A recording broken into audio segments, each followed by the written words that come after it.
Welcome. You are now listening to Click Click Play. Please enjoy.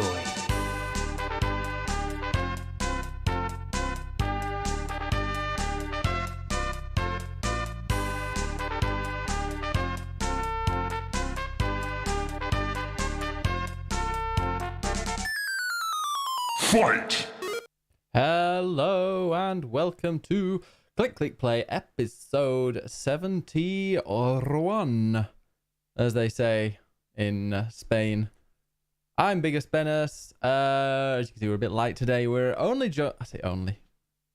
If he wasn't here, then it definitely wouldn't be a podcast. But we are joined, as always, by Jordan Rees. This is the core of Click Click Play. This is Yeah. like this is the jelly in your donut. This is the spam in your sandwich. Hole this is in my your dick donut. in your mother. This is Click Click Play. My word, my mother. Anybody's. Everybody's. Wow. Yeah. By the way, John, you've got a new member of the family because you've been putting your dick in things. Yeah. Well, I'm not biological dad, but yeah, I've had a new puppy to keep Betty company. Oh, as King would say, puppies. Puppies indeed. Yeah. We thought Betty, now she's nearly 2, she might want a little sister. She doesn't seem right now like she does enjoy having a little sister. But I'm sure she'll grow to it. We struggled with a name for a long time. I wanted to go with Meryl, and you'll know where that comes from. Ben being From the the biggest Metal Gear fan from in Spain. Spain. The one with the boobs, the pointy boobs. I think everybody's got pointy boobs in that game, but yeah, that was shot down. I didn't even get to the point where I explained where it came from. It was just shot down anyway. So we've gone with Florence, Flo for short. I like that name. Yeah, it's a little ginger dog, so Florence the Machine and that. Of course. So it might be biological then. Well, I fucked a few dogs in my time. Oh. So who knows? Oh. Who knows? Amazing. That's adorable. I don't think if I got another dog, Atty would just go insane. I think there's no chance of him ever accepting another dog.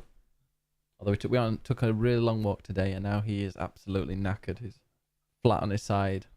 Sometimes when I say his name, he pops his head up, but he's just like got one eye looking at me now, going, "Oh, I can't be bothered."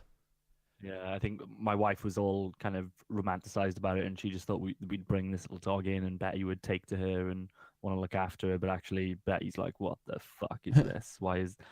She's basically got like run of the bottom floor of the house, and she's like, "Why is there another dog?" She likes playing with dogs and stuff when she's out for a walk, but as soon as it came into the house, she was like, "Oh fuck, why is this happening?" So, but she's slowly, I think, coming around to the idea. But she's like, Betty's a proper little lady. She doesn't fight and stuff like that. And then this other one is quite chirpy and full of himself. So it's fighting her and stuff.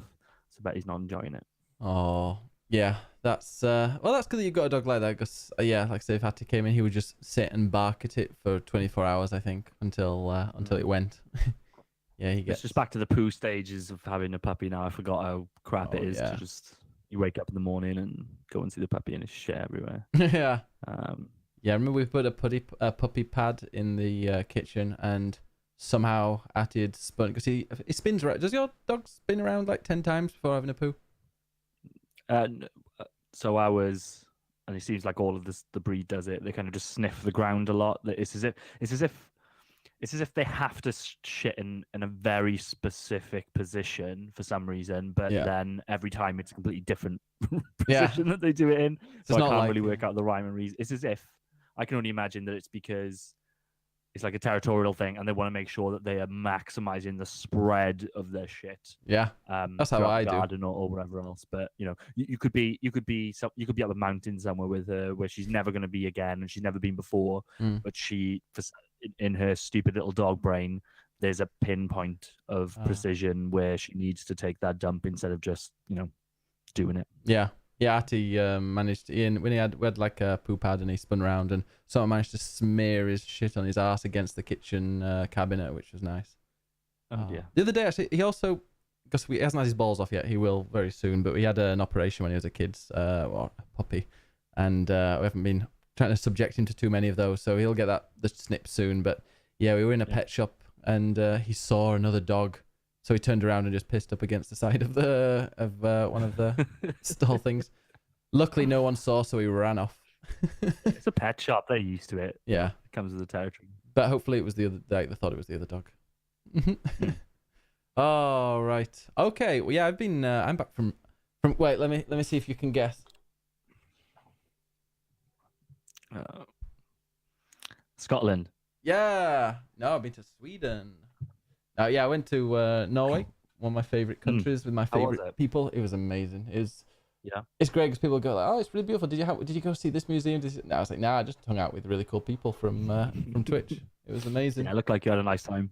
Oh yeah, it was brilliant. And yeah, I don't know if you saw the last picture. We went to Mirter EU, really nice guy and great host. Oh, I went there just before I was catching the flight, and he plied me with beer and then this Smirnoff that wasn't Smirnoff because it was rebottled. I don't know what he'd done to it, but it was really nice, really strong. Like Smirnoff vodka or Smirnoff Ice? Well, it was blue. It was like bright blue, raspberry flavor. Like an alcohol or liquor? It was like an alcohol, but really strong. Was it 5% or was it 40%? I think it was close. It was close to about 20, Okay. I think. But yeah, Okay, anyway, so cool. I went to the airport slightly drunk, and that's why I bought this, which was interesting They to were try all and very carry. well kept, well dressed, and handsome people. I thought all the folk that you were with. I know, especially for gamers as well. It's quite shocking. Yeah, they didn't look like they smell, which is odd. Yeah. Oh no, they did. No, they. Yeah, they were great. And yeah, in the chat, Ashton, thanks so much for the follow. Yeah, I've probably got some new people in the chat from the trip. So if this is your first podcast, hello. We don't have any alerts because this goes straight to YouTube. And I will discuss a little bit of what's happening with the podcast numbers and boring stuff like that in a second. But yeah, when I was in Norway, I met and stayed with Mellamannen, who can't. He's working today, so he couldn't join us. But such a nice guy. I stayed in his girlfriend's parents' house. So somebody who I met from the internet, and I've met only once, let me stay in his girlfriend's parents' house. Nice. In his girlfriend's bed. Okay. And she wasn't there though. She was in the other house. Noxon says, based on the pics Ben posted, everyone in Norway is super hot. Yeah, it's disgusting. Yeah. I felt so fat and ugly. No, Ben, of course you're not.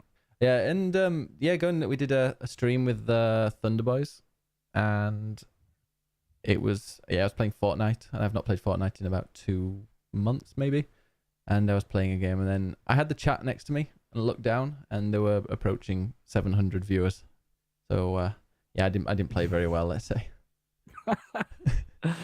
Is that their specialty, or do they mix it up? Mainly it's Fortnite, but they've been mixing it up. Like actually this morning, how many Thunder Boys are there? There are 4. So there's 4 people they are the Thunder Boys, yeah. Yeah, and they get guests in every now and again. Like actually this morning, one of the reasons why I'm quite tired is I woke up at 9:30 to do the Destiny raid with them, the Leviathan raid, which in the past has taken 7 hours, 6 hours, 5, and we did it in 1 hour 15 today. It was pretty awesome, and really enjoyed like just hanging out with them. Obviously, yeah, Mellum introduced me to a lot of his friends, like his IRL friends. We just met so many really awesome people from Twitch, which, that's one of the best things ever I did was start streaming. And next week, regrets. no regrets whatsoever. No. Okay, so what were they saying there? Ashton's from Livid TV. Livid TV, really nice guys. Yeah, these 2 streamers that play really bad games. They were playing the Mummy, but like a 2008 PlayStation 2 possible Mummy that looked like it came free with certain like cereal. That was quite amusing. But yeah, so I'm gonna make it a little bit more streamlined, the podcast. So when it comes to downloading, it takes me about an hour to edit the podcast and upload it, maybe more because I've got to wait for it to process and stuff on YouTube. And looking at the stats, pretty much nobody watches it on there. They only ever listen to the podcast on YouTube. So we're going to be YouTube only for a bit. There you go. And also the numbers, having Click Play, Twitch Play and all that, it kind of is a bit of a mouthful and that. So I'm just going to keep it to click play. And we're going to have just numbers continuing. So there, yeah. And that means we can kind of celebrate the big ones like 100 or 150 or whatever. We can kind of... What are we on now? Have those. Well, how many have we done of the Twitch play? There have been, I think, 7 maybe? I'm too right-wing for that show. I couldn't tell you. Oh, I know it is. It's great. Wonderful. They wouldn't let me on. They'd no platform me if I tried to. You'd have to... you'd have to be on Twitch though as well. The okay, 7. So this is 71. So yeah, we're kind of like 78 now. Kind of, this might be episode 78. It's gonna mess up people who like listen to old shows and we're like, hey, listen, episode 65, and it says 72 or whatever. But are you combining the two totals of play and Twitch? Yeah, so it'll just be click play. Keep the brand. Don't want to split the brand. You know, we're not gonna do but the numbers a Raw SmackDown or a sub number. Okay. Yeah, and people tend to watch it on YouTube. We're getting like 10, but still, mainly most people watch live. So hey guys, who are live? Well, if I listen to it throughout the week, I do use a podcast thing, so you are disrupting my life. Oh really? That's fine. I can put it up. Don't do it for me, Ben. I could. Well, if people want it, you know, they can tell us. Maybe I'll put this one up, and then they can be like, oh no shit, I better tell Ben I listened to on the podcast. I can YouTube it. I've got. Have you? Do you use YouTube much, like for yourself? Yeah, I Are you in on like the premium thing? Oh no, not that red stuff. Well, I don't think it is YouTube Red. It's like YouTube. I just got an email because I use YouTube quite a lot, and I had an email saying, I think it's just YouTube Premium. Okay. It's just like there's no ads. That's the main thing, I guess. Even though ads on YouTube didn't used to annoy me anyway. A lot of the stuff I watch on YouTube is quite long form. Yeah. So unless I'm guessing the creator gets to decide how the advert stuff works, but you know, some people would embed them halfway through, but most people it would be that there's just adverts at the start and adverts at the end. Yeah. But this premium gets rid of the adverts, so that's going to be big for some people. And there's a lot of like quality of life stuff, which you kind of have to question why regular users don't get it, because there's no reason you should have to pay for it. It's like so with I use an Android phone, so with that I can. If I'm watching a video on YouTube, I can literally just put my phone into standby and the video will continue. Okay. Whereas previously, if you put it in standby, you know, it'd stop because you're not watching it. Whereas a lot of the stuff that I watch, I'm not actually watching. I'm just listening to the audio. Oh, that's a good idea. Yeah, saving videos and all stuff like that. So they gave me like a 3-month free trial of it, but it's pretty costly. Like when it starts coming out, it's something like it's over 10 quid. It's like £12 a month, something like that, which when I first saw it I was like, look, I'll do it for the 3 months, but there's no way I'm paying that. But now that I've had it for a couple of months, I'm kind of like, oh, when this goes away it's going to be really jarring not to have it. Like I said, a lot of it is just quality of life stuff which you wouldn't normally expect to pay for. So I don't know, we'll see what happens when it comes to actually trying to charge me some money for it. Oh yeah, does YouTube do that? And then have you seen the controversy on Twitch at the moment? The Prime, Twitch Prime, before you could link your Amazon Prime to Twitch and it would give you Twitch Prime, which gives you a free subscription. But also, I should do for you, but I forget. It's all right. I need to do it. I need to remind Dave to do it as well. If you specifically text or email me to say, you know, each month George needs to, but there's no like I don't think it sends reminders or anything, does it? No, and it doesn't. It doesn't renew as well, which can be annoying. I guess because they don't really want you to, do they? They want you to have Prime and yeah, that's true actually. Yeah, they're so before they've had 0 adverts, and now they've decided, oh no, we're gonna make you pay for another separate Twitch Prime thing to get the no advert version of Twitch, which is annoying. And also they put up the price of Amazon Prime in Spain. It's gone up. It's going up to €36 a year. I'm amazed that Google/YouTube hasn't managed to just. I suppose Twitch has got Amazon behind them, so that's just as big as Google, I guess. But just considering how ubiquitous YouTube is at this point, that, you know, when you're talking about video content online, unless you're talking about some shitty bespoke player on a website that you don't want to use, it's pretty much YouTube. So I'm surprised they haven't managed to work out the Twitch stuff. And I know they're trying. I know they've got the gaming stuff, but it just doesn't seem like they can get it to stick. I imagine people are just kind of annoyed with YouTube because it's so toxic. Like I wouldn't go on there. I've streamed before on YouTube. It's just not. I did genital jousting because it was one of the, not literally, but it's a game which is banned on Twitch, surprisingly. Right. And That's banned on Twitch. Yeah, I know. Because it's got cartoon cocks. It's pretty much cocks that you're trying to insert into the hole between the balls. I know, but it's like really stylized cartoon stuff. Yeah, the noise though just makes you ugh. Ugh. Just ban it. All right. All right. Should we go? So yeah, let's go into the games we've been playing. Go on then. If I can find them. Where did I put it? Here we go. Time to play the game. It's all about the game. And how you play it. All about control. And if you can take it, all about your debt. And if you can play it, it's all about pain. And who's gonna make it? What games you playing, you bastards? You. Oh, crab paste. Oh, whenever somebody who's not English comes around, I'm always like, hey, let's watch some Bo Selector. Yeah, let me. Speaking of which, guess what TV show I got Mellum really into while I was there? Because we were just chilling, and I thought, I don't know what we were doing. I think we were just relaxing for an hour or two, and I said, and we couldn't access the TV, but we could access YouTube. So I was like, oh, here's a great TV show, and I think he loves it. Bo Selector? No. Celebrity Juice? No. Is it? This is going to take a long time. Well, he said talking of Bo Selector, so is it not? Is it not related? It's to Bo not. Selector? It's one of the best comedies of all time. I reckon me and you probably disagree on what those are. Slightly classic. Faulty Towers. Ooh, similar. Hello. No. Similar to Faulty You'll probably Towers. agree that it's an amazing. Well, kind of, short episodes, really good humor. British-ish. Keeping Up Appearances. No, although I should do. Father Ted. Oh, good. Yeah, freaking love Father Ted. Is that British or is that Irish? Same thing. Yeah. Hey, Is it Good Island or Bad Island? It's the rebellious side. Oh. Amazing. All right, but Good for them that when I loved the Pope going over there like last week, and I remember when I was a kid, like the Pope going to Ireland was I don't think he ever did.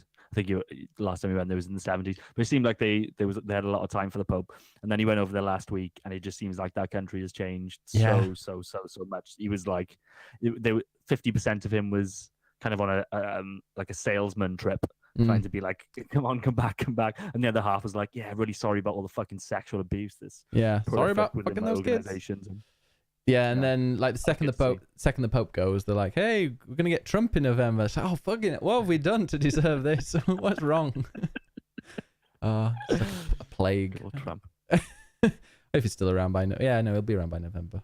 That might be should be one of his last ones. All right.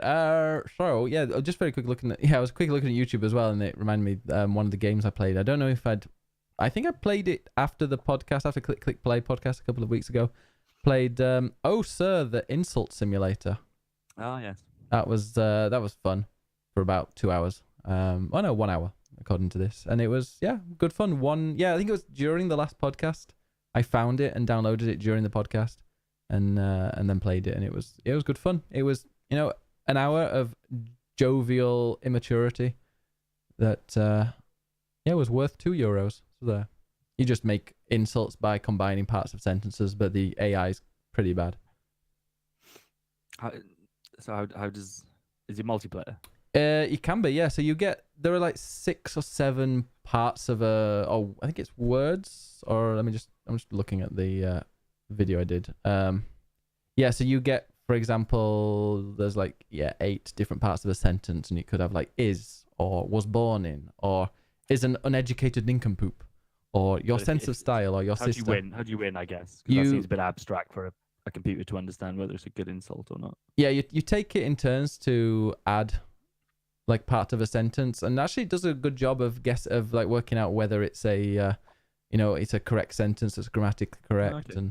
And if you've got a conjunction in there and a second part of a second clause, then you get extra stuff. So as an English teacher, I of course beat it, and it was €2. It was a lot of fun. If you're a streamer, I recommend it. I had a lot of people in the chat who thought it was hilarious, and in British accents as well. Of course. And obviously, and then the final boss is God. Sure. And if you It's use like every Final Fantasy game ever made. I love it. If you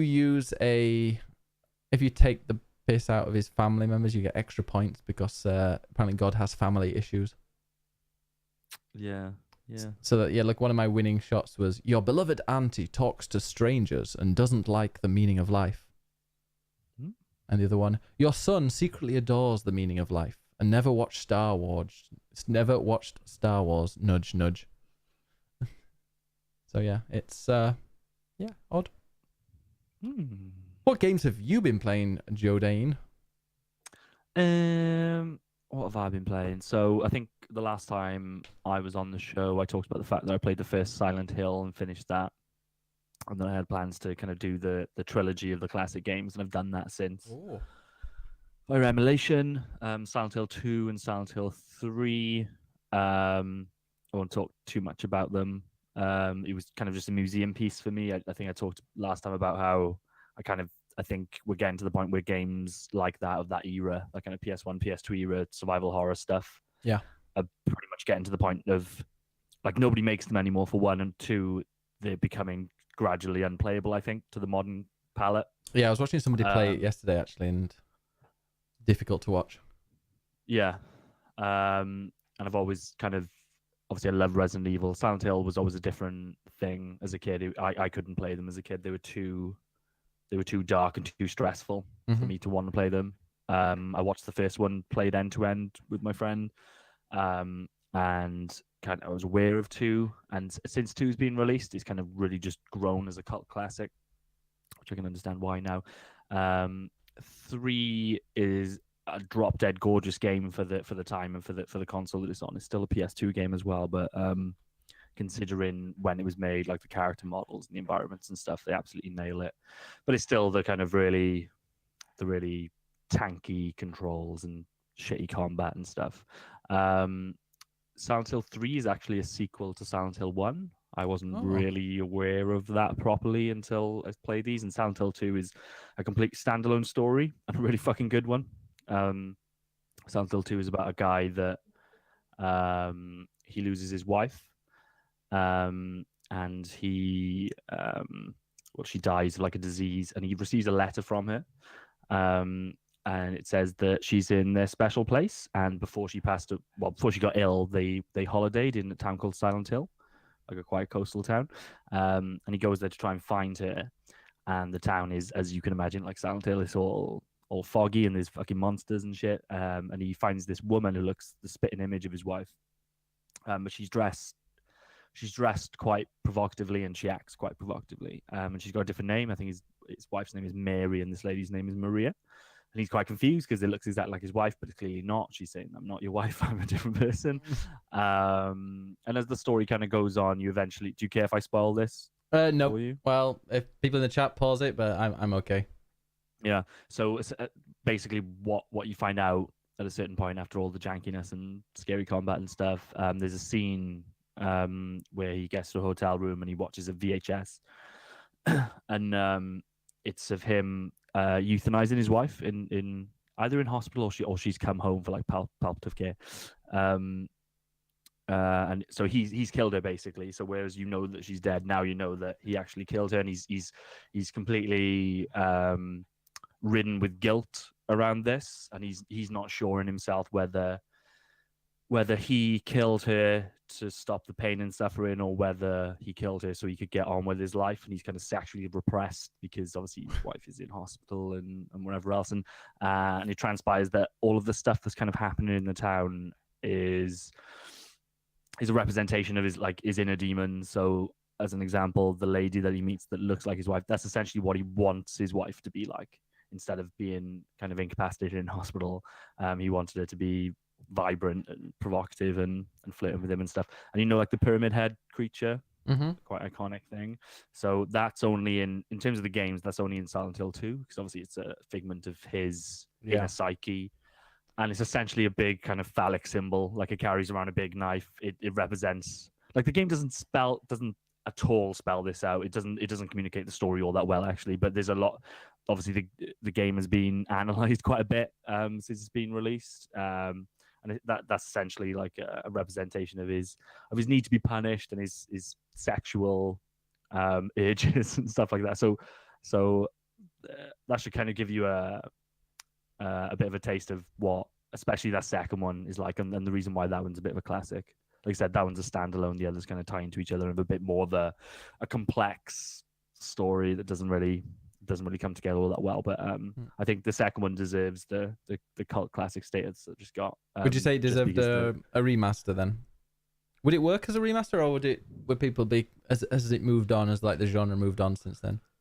I think that the you could almost argue that genre is dead. Like survival horror is still a thing. Obviously, Resident Evil 7 really successful. Evil Within 2 relatively successful. Survival horror is still a thing, but they're the same thing in name alone. I think since Resident Evil 4 brought the genre into a far more action-heavy, an interactive and enjoyable gameplay experience, these games don't really get made anymore. I'd appreciate a nice slow-paced, kind of ghost or horror in that kind of way. Just a slow-paced horror where it's not just loads of action. That'd be I think a hallmark of the genre at that time was that as much as there's enemies and the combat's bad, a lot of the enemies you can avoid. Yeah. And Silent Hill is very much like that. The combat is so janky, and there's an argument that it's like that because you're not a soldier or an action hero. You're a normal person, and you're supposed to feel vulnerable. And that definitely has that kind of effect, and it builds a tension. But at the same time, you get the impression that they were very much aping Resident Evil, and Resident Evil never had the best combat anyway. And a lot of this, you're not carrying around rocket launchers and stuff like that. You've got very limited ammunition, and if you're going to go into combat, you want to try and do it via melee. But it's really, really janky. But I think, it's a shame.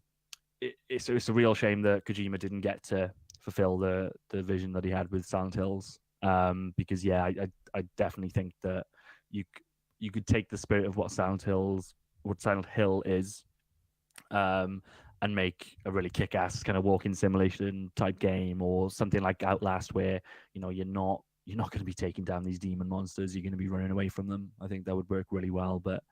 I don't think we're going to get that anytime soon, if ever. In terms of a remaster, they did one for PS3, Xbox 360, like I talked about last time. But it's the recommendation is that you don't play them because they're based on really bad code.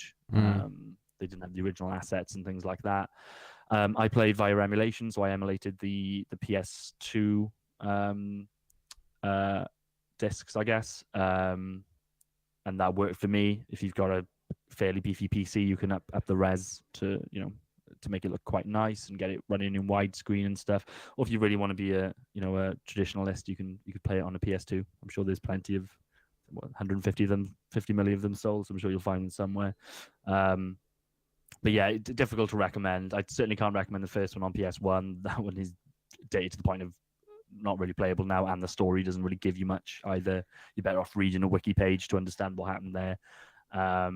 The second one, I definitely think, if people are into that type of thing, if you like the genre, or if you want a fucking spooky story, but a really emotional one, and you care about video games telling mature, different stories, then I'd say, yeah, give it a go, and maybe read a guide, because some of the puzzles are quite obtuse. And like I said, you can avoid most of the combat, so maybe read up in terms of your strategy to try and get through it. But, failing that, get on YouTube. I guarantee if you type in something like, I don't know, Silent Hill 2 movie, somebody at this point has strung that stuff together in a way, but obviously you're not going to get the feeling, the entire feeling of the game from that. Isn't Silent Hill 2 movie just Silent Hill, the movie?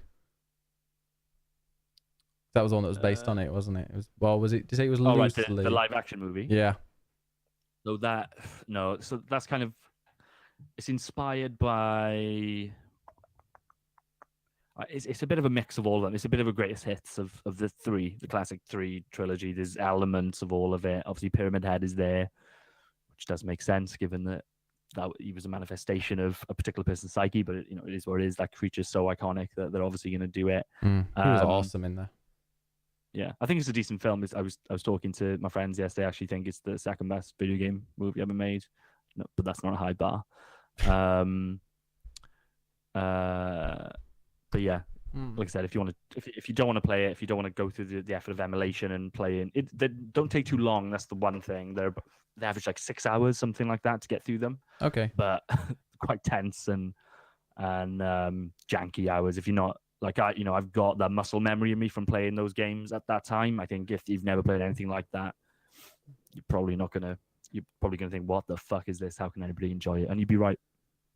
Neuroxin says, "Is that the one where barbed wire shoots up Alice's fanny and rips her in half? Is this the American fanny or the British fanny? Or does it just go up there?" Once you got barbed wire up there, it's all the same, really. Yeah. Jesus. Would you prefer?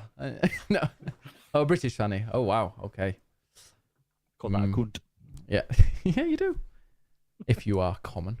Well, that's awesome. Yeah. Those games, I wish I could kind of rewind time and play them, because I played a bit of them when they first came out. But I was too scared.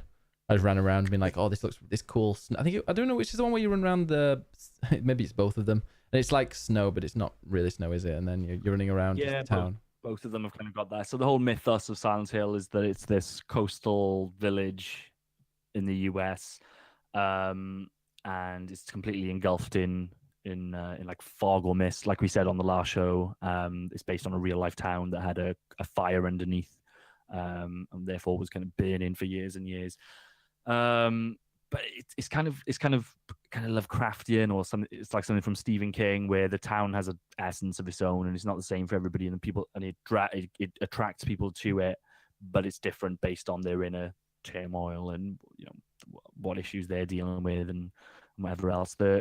The underlying plot of Silent Hill, i.e. the first game and the third game, and based on what I've read, a later game called Silent Hill Origins, is around like a cult.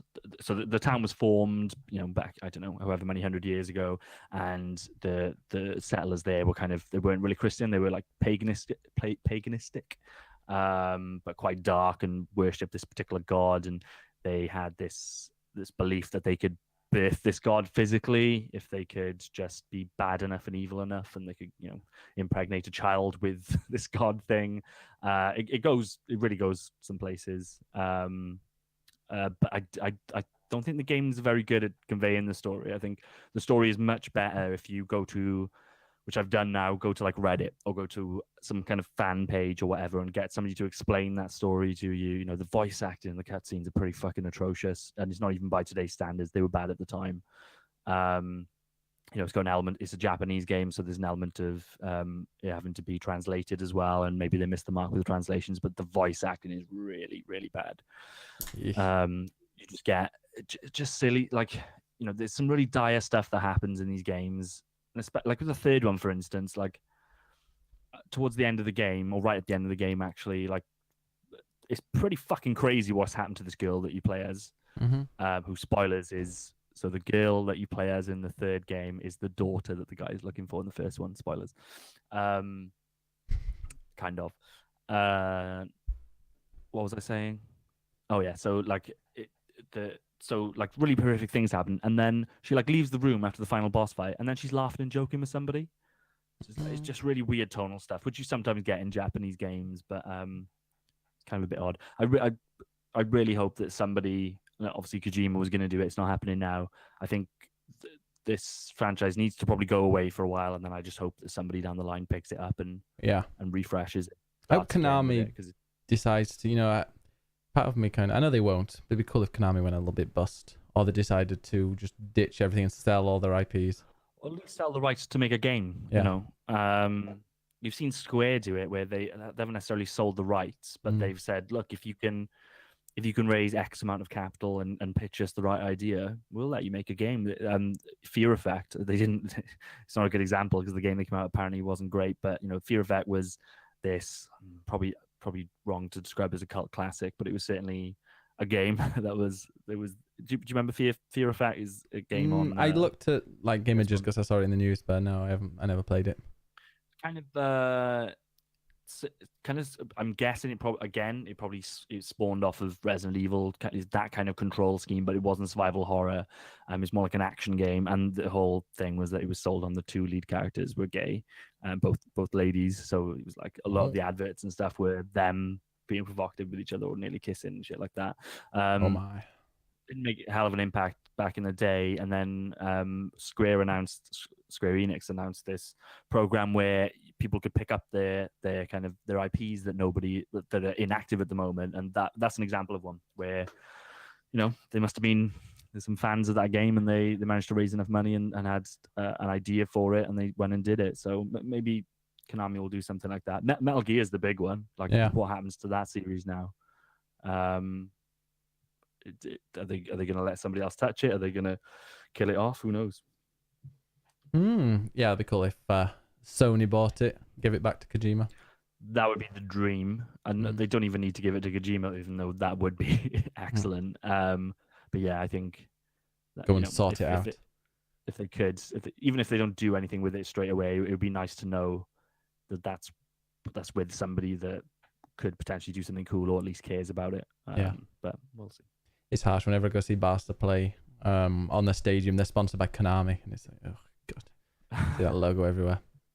All right, so you've also been playing Monster Hunter World. Are you still playing that? It feels like that was ages ago, but I guess we haven't done a show in a little while. But yeah, I gave Monster Hunter World another go on PC after kind of playing it for maybe 20 hours on PS4, which is funny because like most games take 20 hours, but it felt like I just about scratched the surface with 20 hours in World. I think probably it might be in the last show or the show before that, I was talking about there's got to be like a tipping point in Monster Hunter World, and I persevered with the PC version. Obviously progressed through it quite a bit quicker because I knew the early innings, I knew what I needed to do and whatever else. And just being on PC is such a quicker experience. The load times on my PC are fucking nothing. It's like a split second to go from the hub to an actual environment.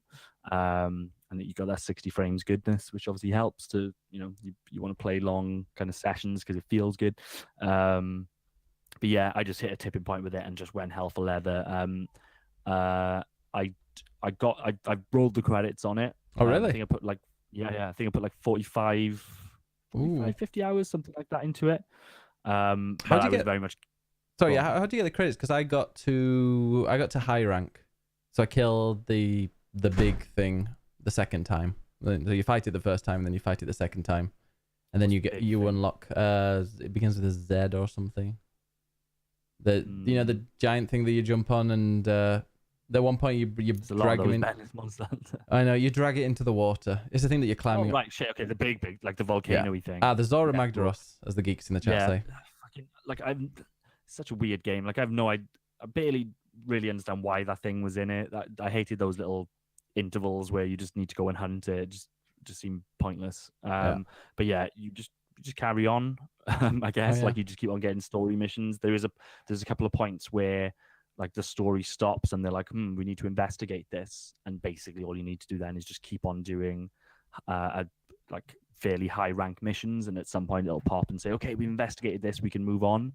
But literally the way that I played this game, and if anybody in the chat is kind of a hardcore Monster Hunter fan, they're probably going to look down on me for this, but I would just load up the level, pop the flare straight away. And because that's what I was started doing as well. Because that game was, that game broke records for like simultaneous players on Steam. There was so many people playing it within seconds. I'd have people, you can have another 3 people. I did that against. I think it was Diablo. People said, "Oh, Diablo is really, really difficult." I think it was in the chat. Wobble, he was saying that, "Oh, I'm having so much trouble facing Diablo," and I thought, second I started facing him, I'm just gonna call the flare, We'll get some Japanese dudes. Every single fucking mission, just got people in. And went through it, and like that game, I'm guessing you didn't get to like there's a final area which is kind of all crystally, like it's cold and crystal looking. No, I didn't. But that sounds cool. So when you get there, that gets like pretty difficult. Then you've got the first thing you have to do is clear out the area of monsters, and each of the monsters is essentially a big boss. And then there's a few kind of final fights and stuff. It was all a bit of a blur. I was playing it like, I think the final stretch to get the credits, I was playing it right through the night. Finished at like 6 a.m. something like that, and then just uninstalled as soon as I saw the credits. I was like, okay, you're done. And I kind of the thing is, and I think I texted you about this. Like, I, what I really really like about Monster Hunter is the upgrade stuff and the customization that you can do. Yeah. Like, it does a really good job of, I guess, giving you reasons to play the game a lot. I mean, you are kind of grinding, I guess. You're grinding for materials and stuff like that, but there's so many options. So whereas in Destiny, and I think this is where Destiny starts to get a little bit aggravating, is that it's going to make you grind a lot, but actually the direction you can go at the end, like, it'll make you grind a lot for the same piece of armor that it's going to give to everybody else, yeah, or it's going to make you grind a lot for the same gun that everybody else wants. Whereas in Monster Hunter, you choose your class, you choose the type of weapon you want to use. Each of those weapons has multiple, like a dozen different branches in it with different moves and different, assets to that weapon. And then once you kind of finish the game and get to certain points, like, it basically just completely takes the rails off, and it's like, okay, you can just keep on pumping money or resources into weapons now and getting stronger and stronger in different armor sets and things like that. So it just seemed like there was a hell of a lot of breadth in that. I can see why, even though I've hit credits of 50 hours, I can see why now people are putting like 500 hours into this game.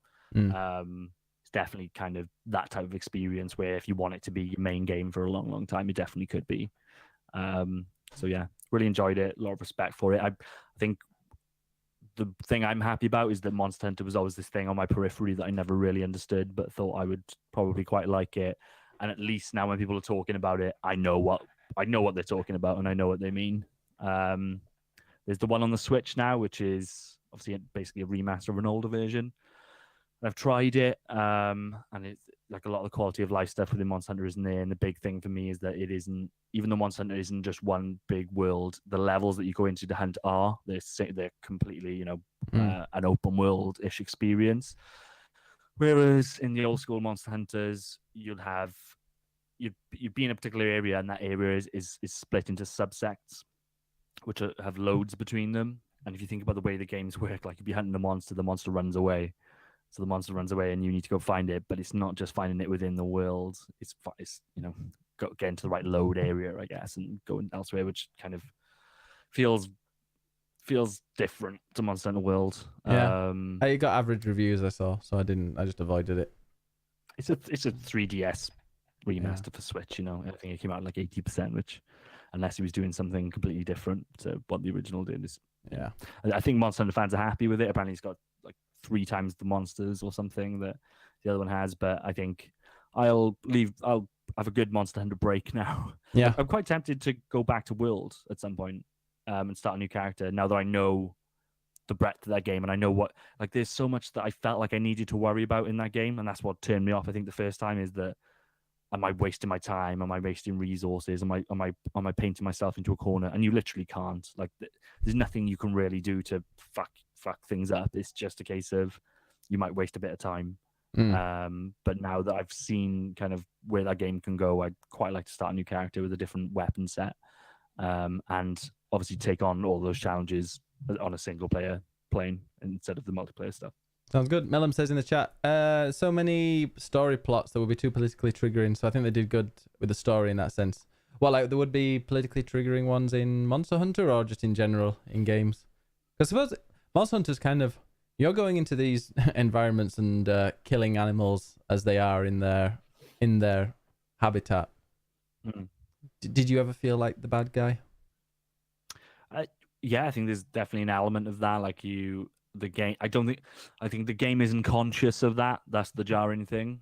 But yeah, as somebody, like, I'm not a vegetarian, I'm not a vegan or anything like that, but I can't, there's nothing that I hate more than like animal cruelty. And but at the same time, like, the world that the game represents is very much a kind of a medieval, old school world where people didn't have that kind of consideration for animals. But yeah, I couldn't help but sometimes, when you're hunting down this big lizard and everything about the game and the presentation is joyous and vibrant about the fact that you're doing it, and then he's slowly limping off to his cave, and then you got the smaller ones around it, and I'm like, Yeah, there's something about this which Yeah. it would be good for me. Like if at some point, like the story's trash and the character interactions are trash as far as I'm concerned. With Monster Hunter, like there's no meat to it. I don't really It's know just what's jump. going on. We were It's just chasing some giant dude that we couldn't find apparently. Even though he's like the size of a skyscraper, he disappeared and we couldn't find him anywhere. yeah, and the game doesn't suffer for it. You know, the game doesn't No. need it, but you know, it's what it's just the standard overwritten, fluffy Japanese nonsense that you get in a lot of substandard JRPGs. But I think it would have been. I think a lot of it is because Monster Hunter World looks so good. You know, this is different to playing it on like a handheld or a PS2. These creatures look a lot more kind of alive, and the environments that they're in are a lot more organic. I think that it would have been good to have a little bit more context for why you need to fucking slaughter hundreds of these animals. But you know, it's only a video game at the end of the day, I guess. Yeah, Venomous in chat says, I'm vegan. Oh, have you been, do you feel attacked? I mean, vegans, they don't eat meat and they don't eat products from animals. Killing monsters in video games, I'm pretty sure, doesn't clash with morals.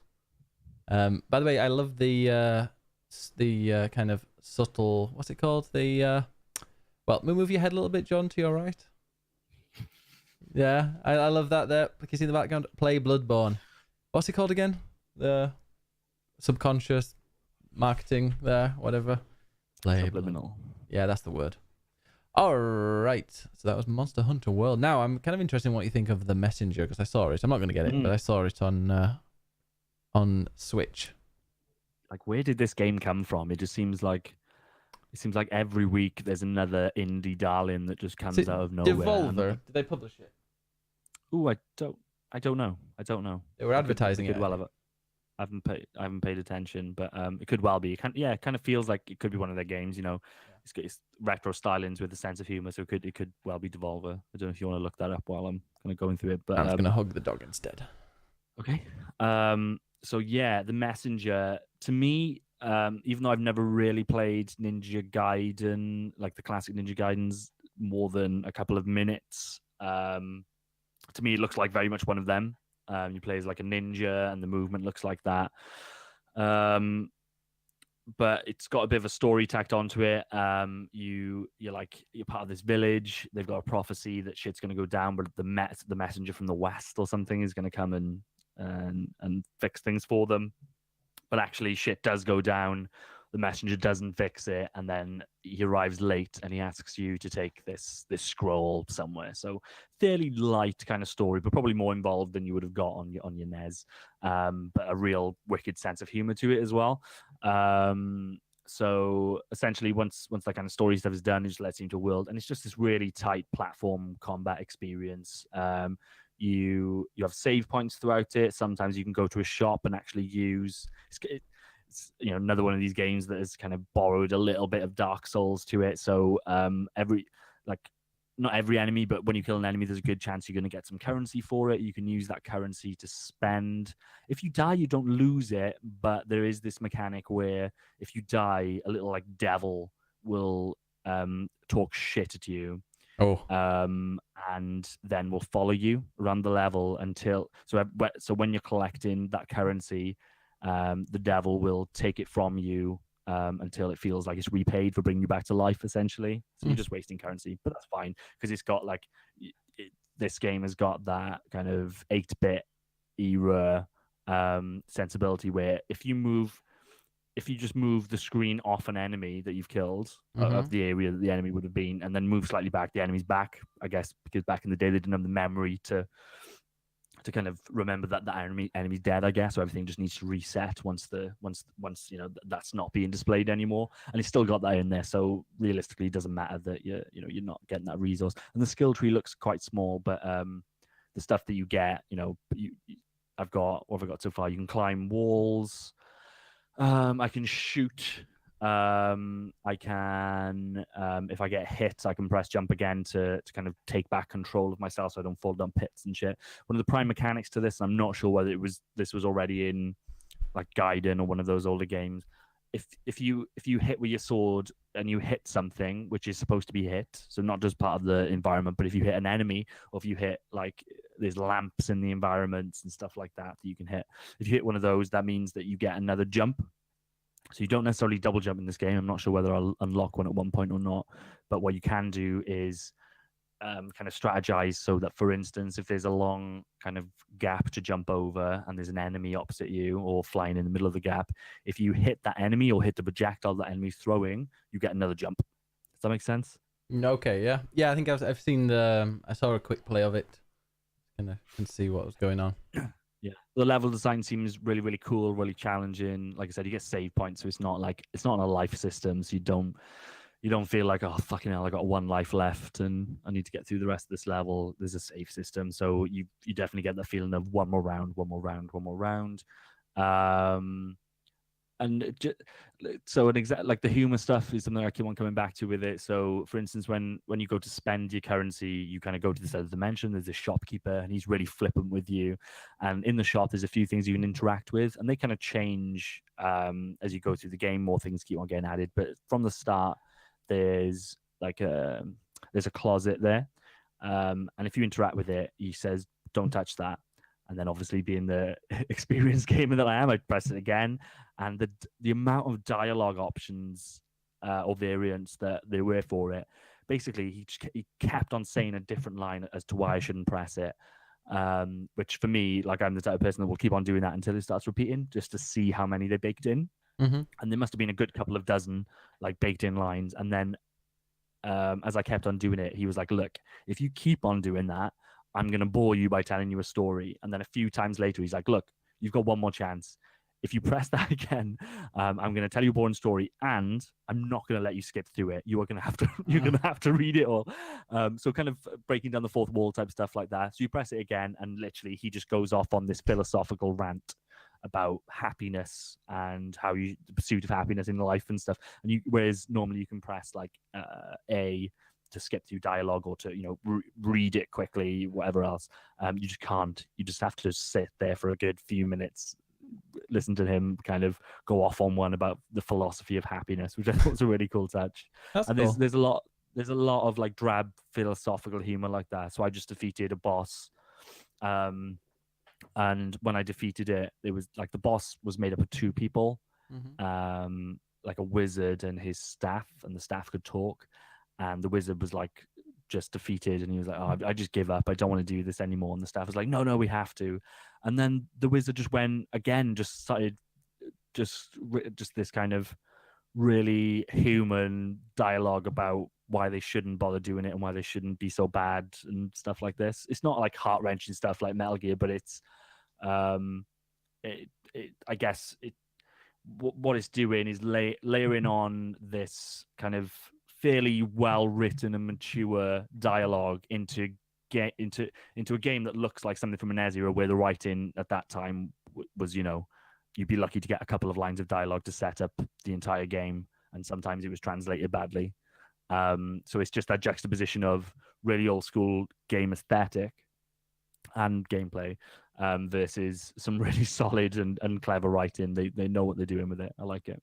Nice. I'm up for maybe trying that once I know so many games coming out. I've got the Destiny expansion pre-ordered, and also Spider-Man's out on Friday, which is kind of annoying because my parents are here from Friday until Monday. So yeah, great. They'd be so disappointed if you just said to them, "Oh my god, guys, like I love to see you, but the new Spider-Man game is out." Well, I'm going to try and do a bit of extra work and see if I can get Friday off work, because they're coming like Friday evening, so I can... Is it Friday the game is out? Yeah. Oh, good. I work from home on Friday, so nice. I'll load all of my work to make sure I've got some spare time. And the new Destiny expansion is out on Tuesday, so that'll take up all my time when that comes out. Yeah, I've been playing a lot of the raid. I've been dropping a few post-expansion things on Mars, but yeah, I've just been really... playing it a bit. That's interesting. As of maybe in 5 minutes it's finished, but there's been a 24-hour trial of a mode called Gambit. Have you tried it? No, I don't play Destiny at the moment. No, it's a really interesting and, like I said, it's surprisingly intelligent game design for Bungie, and they've added this. So they've added this mode. It's PvEVP, I would say. It's 4v4, but you're not necessarily shooting each other. So you start off, you're kind of facing each other, but there's a barrier in the way, so you can throw some shade with emotes. And then you're in at the moment it's just one map, and I think it's set on Earth. And you're in two different areas.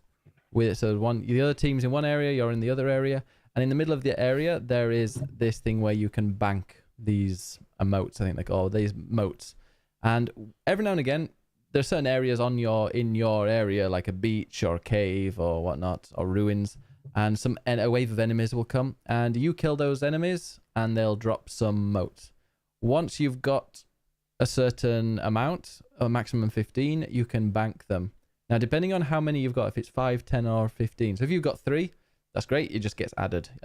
And if you've got 5 or 10 or more than 5 or more than 10 or actually 15, you can send like a boss over to the other team, and the other team can't bank their moats until they've killed that boss.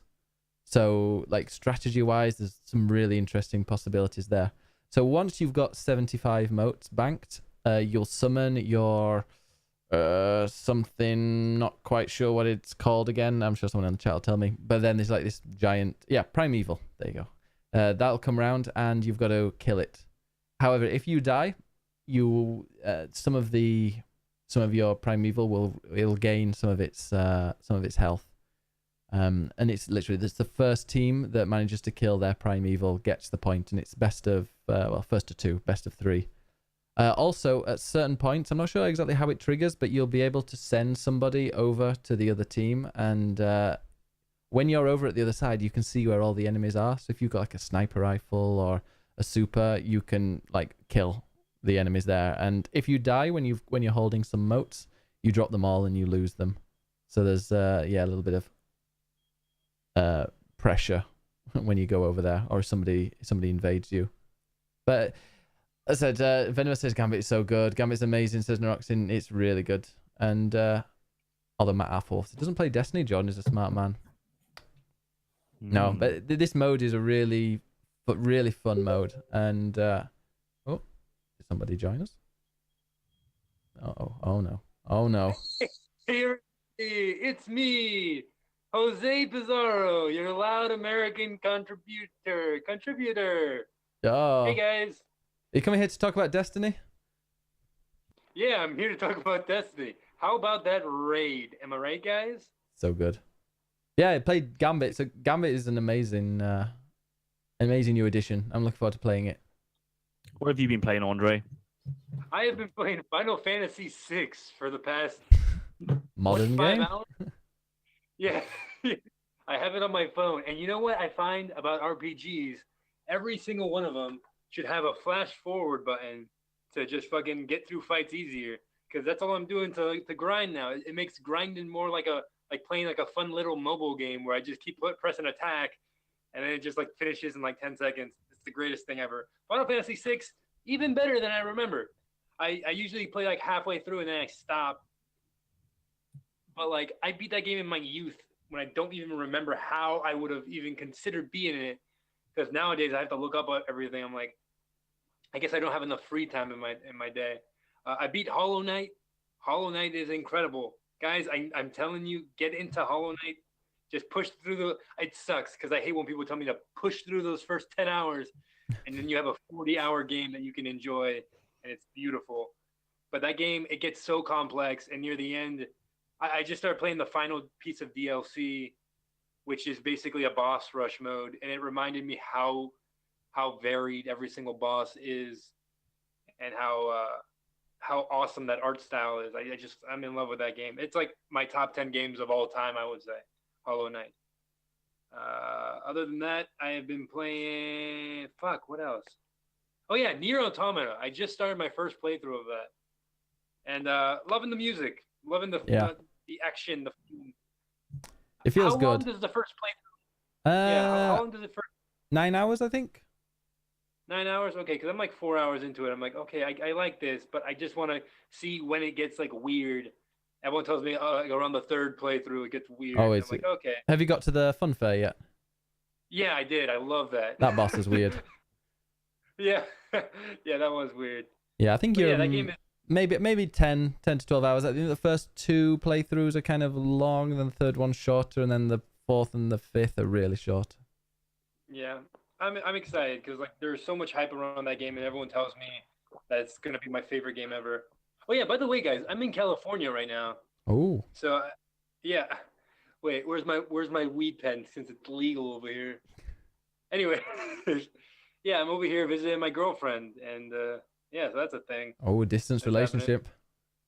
Yeah, it's the best. Oh my god, fuck what everyone says about long distance relationships. I get to keep her out of my life more of it. You know, I'm kidding. It's the hardest ever. But what's it called? But yeah, how are you guys doing? I missed the intros. I'm sorry. Yeah. Oh, are you here for good, or are you just popping by? I'm probably just if I'm being real. I'm sorry. I just want to know how my best friends are doing. You know? Oh, Jordan. Go find them then. Oh, God, I was. we're just about to talking say, about. We just had our weekly Destiny update. And how great the new PvPvE mode is. Also, by the way, Destiny is free on PlayStation Plus right now. which is Anybody- awesome. That's insane. Yeah, so it's weird they kind of gave it away when it was with the Humble Bundle. Now they're giving it away on Hey, PS Plus. Hey, Oh, I'm pantsless. I'm sorry. Jesus. No point. Kind of different to British. Wow. Okay. But yeah. Fine. Destiny 2, I will have a lot to talk about in 2 weeks' time. Because expansion on Tuesday. I'm just not going to play that game for a year and then just go back to it just as it's dying and then just see what it is at that point. Venomous says they messed up year one, so they have to make it free. Well, yeah, like now, I hate it when people say that, but now the game is going to be amazing. But we'll see. We will see what they do with the expansion. When I saw it was on PS Plus, I was surprised because I'm guessing that wasn't their plan when they first set out to release Destiny 2. But kind of makes sense in terms of, yeah, sure, you can get Destiny 2 for free, but this new big Forsaken pack is coming out. What is it, like £30 or something? Yeah, that's £35. why. So, are you really going to want to play without that? And if people do, great, they will. But realistically, I think. Well, you can play up to like the whatever level 20, and if you really like it, maybe upgrade it or get the. I imagine there's an upgrade bundle, so you can would not having Forsaken make a difference to the early stages of that game then? Without, do you know what I mean? So like, if you're just playing to level 20 or whatever, but you don't have Forsaken, yeah, are the quality of life and other improvements already baked into the vanilla game anyway? Yeah. Oh yeah, they're adding load. They've changed quite a lot. And actually, if you're just playing up to level 20, you can still do the raid. And you might need to grind a little bit. Whereas if you've got the DLC, it'll just like level you up a lot faster. Yeah. But it's yeah, you can still do it. And they're putting lore into the game on Tuesday, like in-game lore, so you can access it. Oh, finally! Check out your rusty keys. I don't know how they're going to do that, but they've also they've done loads of quality of life stuff. There's some of it's already been implemented. There's like various things like when you do the nightfall, you can choose from 3 levels or 3 strikes. The weapon slots have changed a lot, so now I've got a sniper and a shotgun in my primary ammo in my primary slot, and yeah, there's a lot. And also, when you infuse weapons, you don't have to infuse them of the same type. It's just going to be whichever is in that slot. So it's there's loads of quality of life stuff that they're adding to the game, and they've also given out every single time they release DLC, they're also going to release quite a lot of free content as well for people, which is good of them.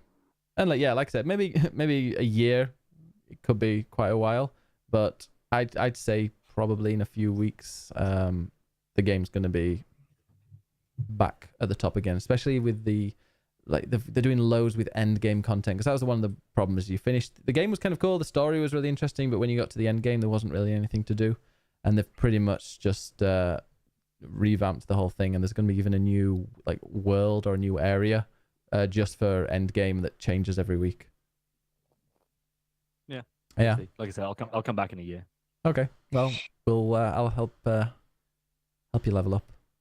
Right. So is this the final piece of DLC for like the year, or is it like No, because ever. with Destiny 1, people complain because the expansions came out every year, and then during the year there wasn't really anything else.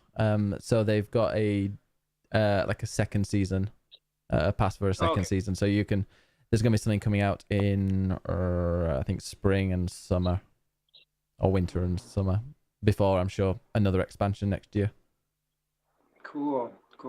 Hey, speaking of seasons, did you guys know Hitman, the first season is on Game Pass, and Game Pass is currently $2. $2 for 2 months. Wow. Also, they're adding gonna- they're adding Hitman Season 1 to Hitman. If you own Season 1 of Hitman and you buy Season 2, oh well, Hitman, what's it called? Is it just called Hitman 2, the new one? Yeah.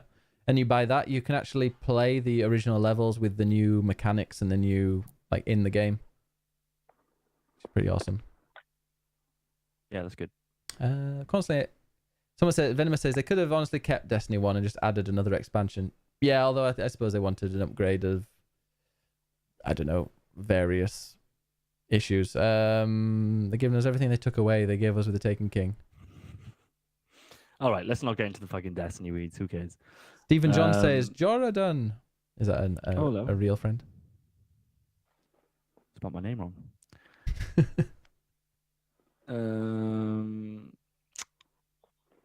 What's next then, Ben? Speaking of vegans, by the way, Destiny haters are just like vegans. Sorry about the vegan Venomous in the chat. I have to tell you how much they dislike Destiny. Oh, you're discussing Destiny? Well, let me tell you how much I hate Destiny. Also, I've been playing a bit of Dead Cells, which is really good fun. Love it. It's a roguelike Metroidvania, I think. Is that Metroidvania? You go back on yourself a few times. Yeah. Yeah, it's like it's level based. Yeah, I think this term Metroidvania, one, is a bad term. I think we just need to get rid of it, because how many other kind of genre terms do we literally take items from the genre and smash them together? Like we need to call it something else. And two, like I would say that a Metroidvania, the key part of it, so you're probably looking at Super Metroid and Symphony of the Night. The key similarity between those two is that it's a set level design, and throughout that game you gain new abilities which allow you to access different parts of that level. I don't think Dead Cells has anything like that in it, as far as I'm aware. Yeah, you get abilities by doing, like, you'll find in certain areas that you get to, they'll say, hey, one part I came up to was like, hey, don't go down that hole. I was like, okay, I'm going to jump down this hole. And I jumped down it and just defeated this boss. And then it gave me the ability to tickle this green thing on the floor, which makes a beanstalk appear or whatever. And you can climb it. And then that's like a permanent upgrade. So later you can go through to areas. And then there's some that, like, there's another one I faced and got like a teleport trick. So yeah, there are things like that. But Dead Cells, I love it so much. And I was when the plane was, I'm not a big fan of flying. When the plane was taking off, I thought, okay, I'm gonna play a bit of Dead Cells. Keep my mind out of the fact that the airplane could just not lift and go straight into the side of a mountain. So I was trying to play that and concentrate. And because I was so heavily concentrated on the game, I managed to get literally to the last area, or not the last boss, but the area before the last boss, and which is like way further than I've got on any other run through. So if you're really concentrated and playing it, you can play it slowly, quickly. It doesn't really matter how you play it.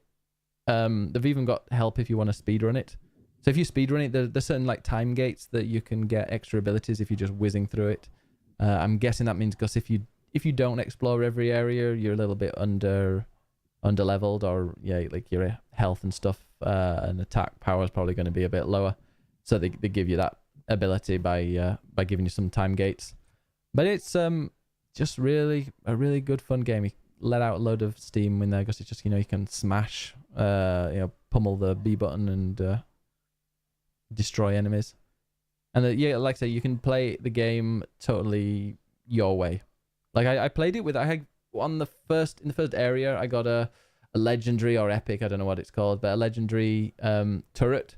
So pretty much everywhere where I went, I just threw the turret and let the turret kill the monsters, and then moved on. Obviously there's some that make it more difficult because they kind of move through platforms, or they run and they teleport right to you. So it's not perfect for all of them, but it can change that run, like the way that you approach that run. Have you played any, Jordan? It seems like your type of game. Yeah, so I've played quite a you bit. did, yeah. I played quite a lot on early access, and then I've got the Switch version, but I don't know. I'm not feeling it as much as everybody else. Like I've said before, I think the combat feels sloppy. Yeah. Yeah. I like the combat. It's not very good. And the like when you say you can play it your way, yeah, but you can't really. It still annoys me that you can't really customize your character, and you just start with the same weapons or some random variants that I don't want to start with. Just unlock the ones you want. But that you still can't start with them. No, but you can start with it'll start with a random. Yeah. Yes, I unlocked it where it's a random like me one. saying to you, right, in Destiny, I'm going to start you with a random SMG instead of whatever gun you want to fucking play with. Do you get me?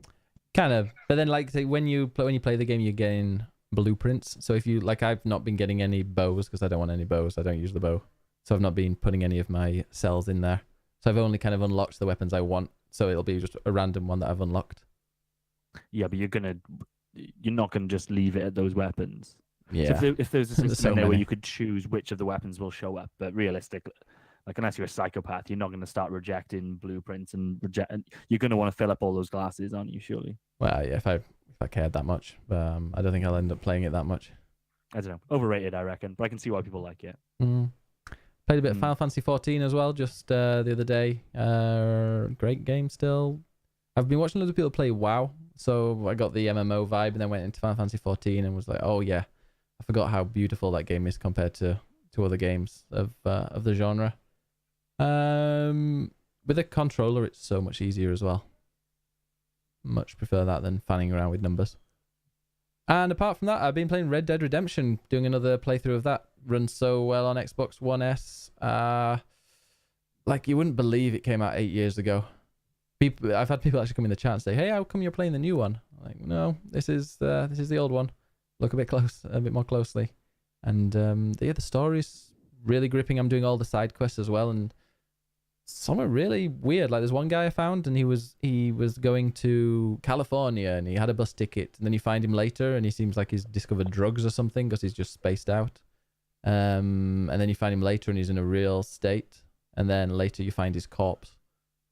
And he has a letter on him saying that he'd made it to California, and he's gone to California to his parents, and his parents shouldn't worry about him. He's going to start a new life there, and you post it so his parents think that he's gone off to California, but in fact, he's dead and rotting away in the Wild West, just like Andre. What is this? Red Dead Redemption, like a really dark side mission. Sounds awesome. It's an awesome game, and I'm going to be playing some of it after the podcast. I'm really, really hyped for the sequel. Can't wait. Yes. The last game I've been playing is Into the Breach. Now that it's come to Switch, the perfect place for it. Really fucking good. Like I played it when it came out on PC. It was like obviously it was good at the time, but there's something about playing on the PC, like it just feels like a bit of a side thought. It's one of those games that just pops up in a little window, and you don't want to sit there on your big fucking TV and expand it. On the Switch, it's brilliant. It's perfect for the screen. You get proper controls instead of fucking around with the mouse and keyboard, because only fucking weird geek psychopaths would do that. It's just perfect for the Switch. Just feels so at home. Do you guys know much about the game? Do I need to go into how it works, or do you already know? No, I don't really know. I know kind of, but not really. Basically, a strategy puzzle game, and it's run based as well. It's kind of got a similar problem that I find with Dead Cells, in terms of like when you lose, everything pretty much resets, and there are some things that you carry over, kind of like Dead Cells. And I guess I just need to get to grips with this type of game, but you do a lot within your run to upgrade your mechs and your pilots and stuff, and then you just lose all of that at the end. You get to carry one pilot over. But the way that it works is that you get very small maps. They're grid based. On the maps, there'll be like a few monsters, and gradually more monsters come out of the ground. You've got 3 mechs. As you progress through the game, you get to unlock new sets of mechs. But for now, I've put quite a bit of time into it. I've only unlocked 2 different sets of them, and there's like 20 or something. So I think it's probably a lot of time that you can put into this game. Essentially, the way that it works is that it's turn-based. The main priority is to stop those monsters from attacking like buildings, like civilian buildings. Every time they manage to attack one, you've got a power bar at the top, and there's like, I don't know, like 10 segments there, and it starts off with like 6 or something. You can build that up by completing levels or doing certain tasks within them. But if civilian buildings or power plants and things get attacked enough times, basically if that power gauge goes to the bottom, it's over, and you go back in time to start the run again. You're a time traveler. I probably should have mentioned that.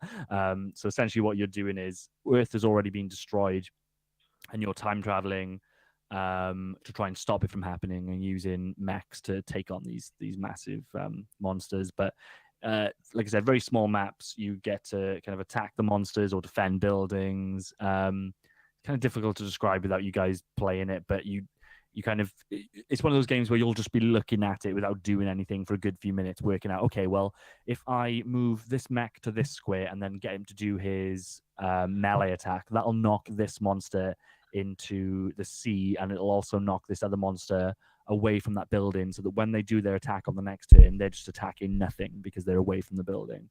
So it's just kind of forward thinking in that way. I'm bad at it because I'm bad at puzzle games, and I'm not great at strategy games, but it's still really enjoyable. And by doing levels, you'll unlock resources that you can eventually start upgrading your mechs. You get like power nodes that you can put into your mechs to upgrade their health or to add new weapons to them and stuff like that. It's fucking really, really good. All the hype that you've heard about it is definitely warranted. I've seen some people say it's their game of the year, which I can totally understand. If you're really into like your strategy games, and I just think it's one of those things similar to Hollow Knight, where it was on PC before, but now that it's on the Switch, it's at home, and you're going to start hearing people really talk about it.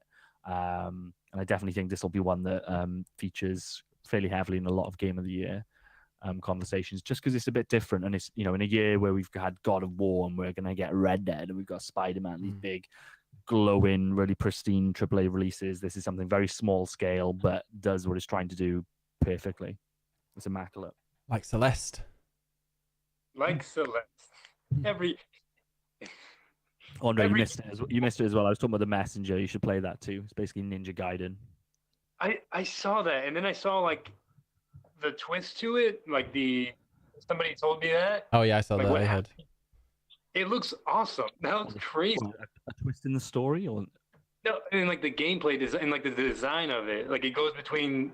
I guess I'm just gonna say it. It goes between like 8-bit and 16-bit gameplay. It's like you jump through portals, and it switches like the art style of it. Maybe I haven't got to that bit yet. I haven't seen that happen. Yeah, apparently it changes a lot. It just looks like a Ninja Gaiden game to me so far, I think. Yeah. I really want to play it. How much is it on Switch? Like £11, something like that. Yeah. How much is that in real money? That's probably about $10. No, 15, yeah. 15. 15 Trump coins. Wait, okay, fine. Don Beagler says, "Shall I buy Celeste?" Yes. You shall. Is that? I'm trying to keep that name relevant until Game of the Year. Is Don? Is what? Sorry.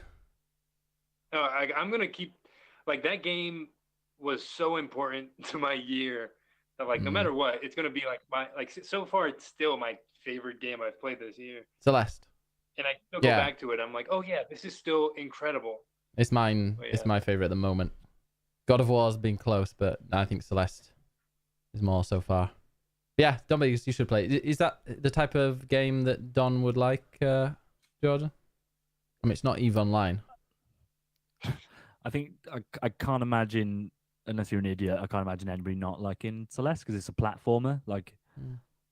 I run a really fucking good type platformer at that, so yeah, I don't think it's not, whereas I can say that Into the Breach is fucking amazing. I also understand that some people would just bounce straight off it. I think Celeste, because the mechanics are so intuitive and feel so fucking good, and when you work out a platforming puzzle. You feel great. I can't imagine many people not liking it. And it's a puzzle. It's not. I don't. It's been a while. I might be totally wrong here, but there are no enemies in Celeste, are there? Like you run from, but you don't kill any enemies. Yeah, you don't. There's no combat, is there? No, it's just puzzle. avoiding shit. Yeah, there's some bits where you're like running, but that's it. I mean, you have that boss fight at one point where you kind of just had to jump on his head a bunch. Oh yeah. Oh yeah, yeah. I remember that one. Yeah, but that's it. Yeah. Benma says, "Do you like Kingdom Hearts?" No, but I'm really excited about the third one. I like the idea of Kingdom Hearts. I'm not this now. But the games, well, why? You're not a fan of Kingdom Hearts, John? Well, trying to distract us from our show by talking about Kingdom Hearts. Like we're going to be here for like 2 hours now talking about either we hate it or we love it, or I've seen people Duck for the next half an hour. They should be timed out. I've seen people playing Kingdom Hearts lately, and they've all been like, "Oh, I thought it was much better than this." They've not aged too. They've not aged too well, I don't think. But the third one should be awesome. Yeah. After all the remixes and stuff, I need to play them before the third one comes out. It's weird. It's almost like nostalgia has no say on the matter if something's good or not. Well, just because when you're an idiot kid doesn't mean it's fucking still good. Red Dead Redemption's a good one with nostalgia though. But yeah, when I was playing Grim Fandango, I was like, how did I have the patience to work out some of these puzzles? Exactly. Still a great game. I actually bought Overcooked 2. I haven't played it yet, but I've bought it for the PC because it's online now. So if anybody has it and fancies a go, let me know. Okay. Oh, thanks. No? All right. News time. You don't want to go cooking with me, Jordan? No.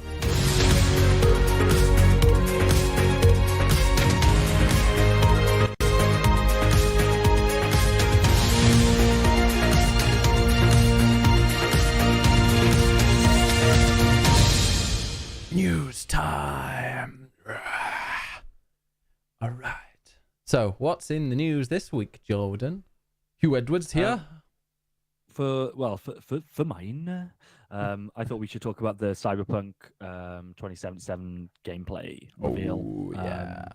Are we going to talk about the controversy? No. Because, we're like getting political in here.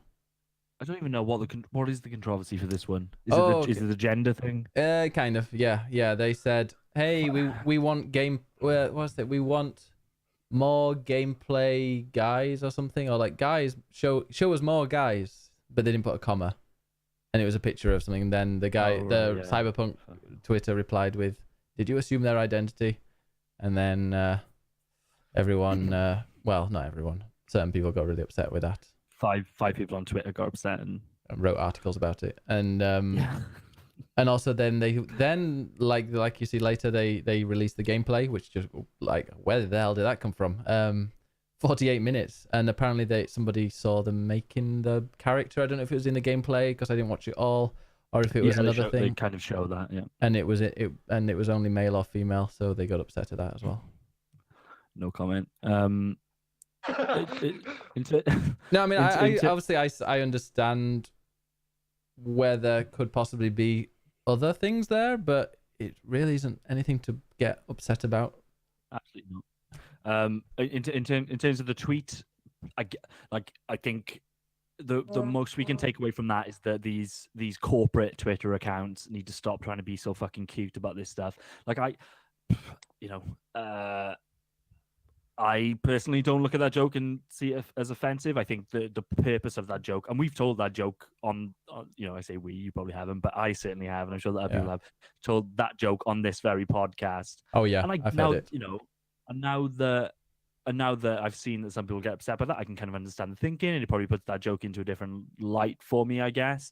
But the purpose of that joke isn't to downplay anybody that's struggling with their identification of their sexual gender. The purpose of that joke is around just I think it's around a bewilderment where this whole conversation around gender and stuff like that has just come so left of field, and there's been no conversation around it in kind of general terms and within the mainstream. But then people online that are having these conversations with each other in these kind of subsects of society just assume that everybody in the mainstream is going to completely start being sensitive around this stuff and being understanding of this stuff and even being aware of it. I think that's what that joke is just to show that, oh, did you just assume my gender? Because like, where did that come from? I don't know. That's probably a bad way of explaining it, but I just don't think that. I don't think that CD Projekt Red No. were trying to be offensive with it. I don't think they knew what they were doing. Which For goes me, back to my original it point was the of they shouldn't- reaction. It was a reaction to. I can understand, okay, why people might people find it offensive, but on behalf of others. But if a genuine person, like a trans person, did find that offensive, okay, I can understand it, and it's not a joke I really use because I don't find it that funny. And also some people can find it offensive, so I don't really use it. But like when they did that, the amount of people, I think Austin Walker, when I name shame him as well, he said, I was really looking forward to this game. Now I don't care. And it's like, you really not going to play one of the biggest, most anticipated games of the future because of this one tweet sent out by some guy who was just lazy replying on the Cyberpunk Twitter account. And then you've got the other reaction when they deleted it quite quickly. And then they just sent a tweet out saying, apologies if you were offended.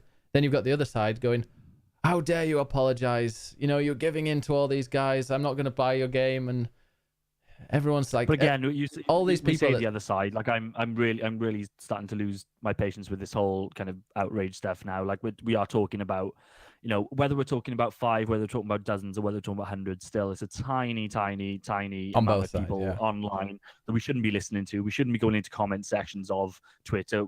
It's clear I enjoy that it's that. detrimental. I know you do.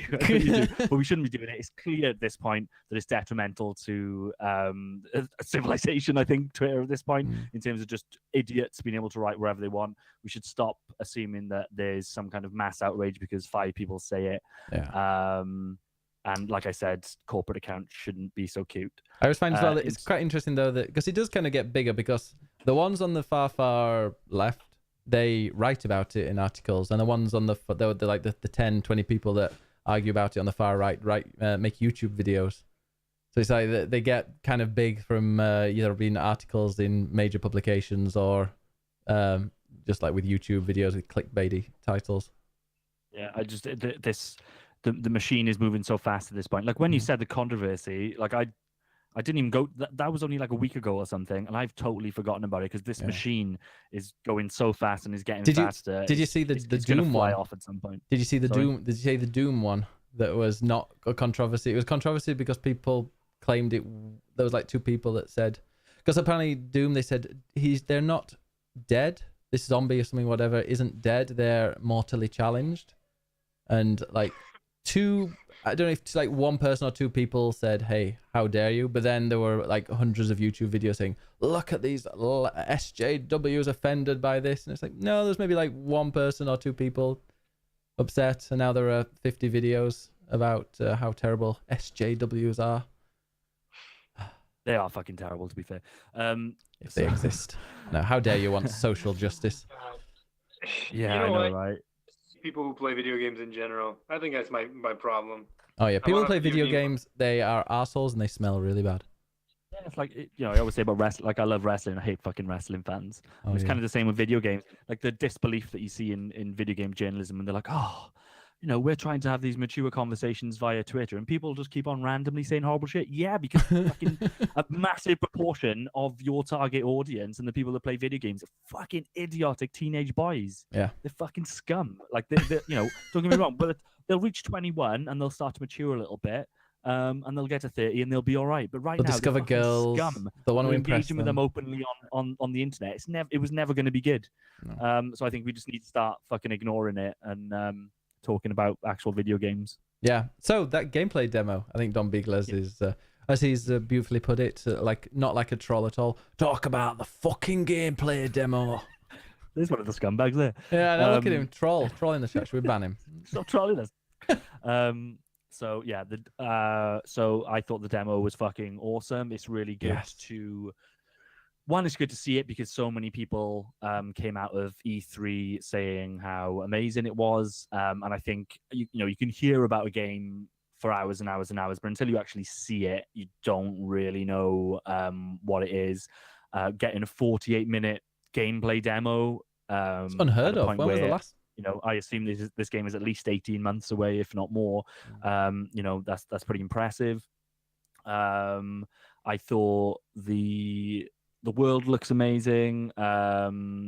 Mechanically, it looks extremely dense. And when I say mechanics, I'm not just talking about kind of top layer mechanics like the shooting and the driving and stuff like that, but just down to the nitty gritty stuff of how you can interact with NPCs, the dialogue choices, the weird stuff like if you kill somebody, you can then go and you can interact with their body, but like hack them, which then means that you get into their local network and do stuff with that. That all sounds really interesting.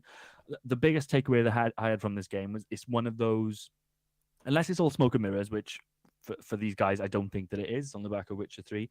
So assuming that this is all legit and this is the type of experience that we're going to get, it's one of those demos that they put out there, and I think a lot of other developers and publishers weep looking at it and think, oh fuck, like this is something that's going to raise the bar. And the couple of projects that we're working on right now that might be fairly similar from a genre perspective, we might need to rethink. I read a story today where the new BioWare game, Anthem, like they're talking about the dialogue options in there, and BioWare, these are the guys that pioneered from Baldur's Gate to Star Wars to Mass Effect. These are the guys that really pioneered really cool Western RPGs with dialogue choices, and the choices that you make actually impact the story in the world in a way that really fucking is phenomenal.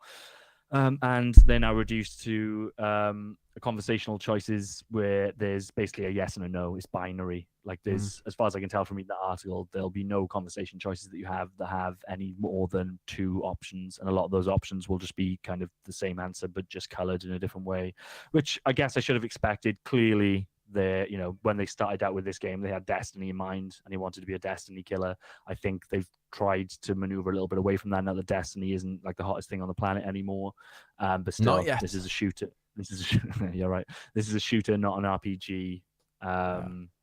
But I just, with it being a BioWare game, I really hoped that they would continue the legacy, like they did with Knights of the Old Republic, where it was very much an RPG, but there was some combat in there, and then they took it further with Mass Effect, where it's still an RPG, but now the combat is pretty much up, generally up to scratch with other actual third-person combat games. You've got a merging of two different gameplay styles, and I thought this could be the one that could take it further, where you've got really cool, shooting mechanics and all the cool, game as a service stuff that you get from Destiny, but actually there's you get a really strong story and a bit of agency in that story as well. And it sounds like that's probably not going to be the case. Apparently, it was running on a 1080 Ti and it was 30 FPS. And people said, but one of the last things in game development is optimization. So expect it to be better. Also, speaking of internet people being assholes, one of my most successful tweets of the last 2 weeks was highlighting the comment section of because of course I go onto the Facebook's comment section of the gameplay trailer. A lot of people lying on there, that they weren't going to be getting the game because it's first person, and they were going to pirate it until there was a mod out that made it third person because they only play third person games. But isn't it? They only play third person games. Yeah, they don't like first person games apparently. But one part again, I saw these scum people, this classification of scum people that gamers. I talk about, where what they think when they think first person, they think, well, okay, this is now Call of Duty. Now, if they'd watched that demo, this is clearly not a Call of Duty game. They want The Witcher in Cyberpunk. I think that's what they want. And when they've realized, oh wait, no, these guys have actually got a brain and they can use other. There was one part where he goes into a car and it was mentioned before, and he chats to that dude. How bad would that be in third person? Like, you just see the back of the car and hear him talking. It's not GTA 3 anymore. Yeah, no, but there was nothing about that demo that made me think that I'm not going to play it. No. And also, isn't it a mech where you don't? Is it a little bit like Nier, where you can alter your? I didn't watch all the gameplay demo, but you can alter your HUD. So you can take things out and put things in, and you can see the world in different stuff like that in there. So obviously in first person, that's going to make a lot more sense. Yeah. I just loved everything about it. Like, if the only thing that's keeping me cool on this one is just the fact that it could be a year away, it could be 3 years away. So I'm just gonna I'm just gonna, for my own kind of sanity, I guess, just not think about it too much. But definitely, if this was a game that was coming out next month, I would be really, really, really excited for it. Yeah. Like I said, nothing about that demo gave me any cause for concern. I love the little spider robot thing. Did you see that? No, I only saw like about 5 minutes when I was fast forwarding through it.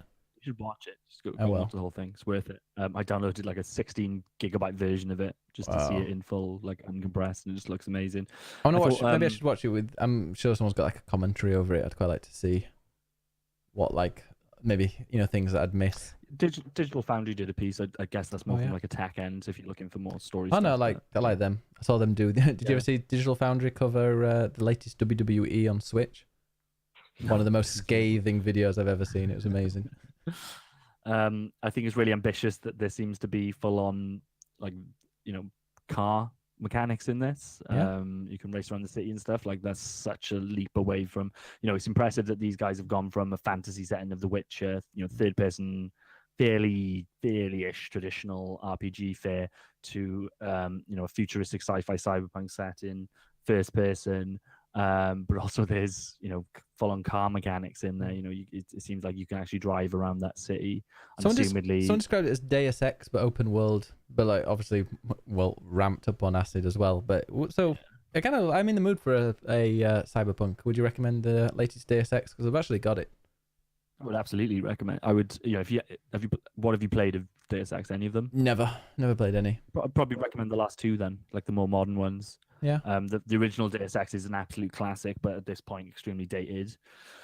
But still fucking amazing actually. But yeah, I would certainly recommend the latest two.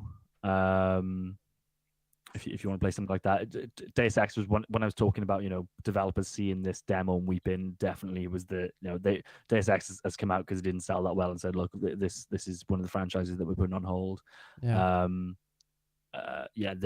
Seeing what Project Red are doing with Cyberpunk, like, it just blows everything that it looks like they're going for the same thing that Deus Ex wanted to do, and they're just doing it 100 times more expansive and just way better.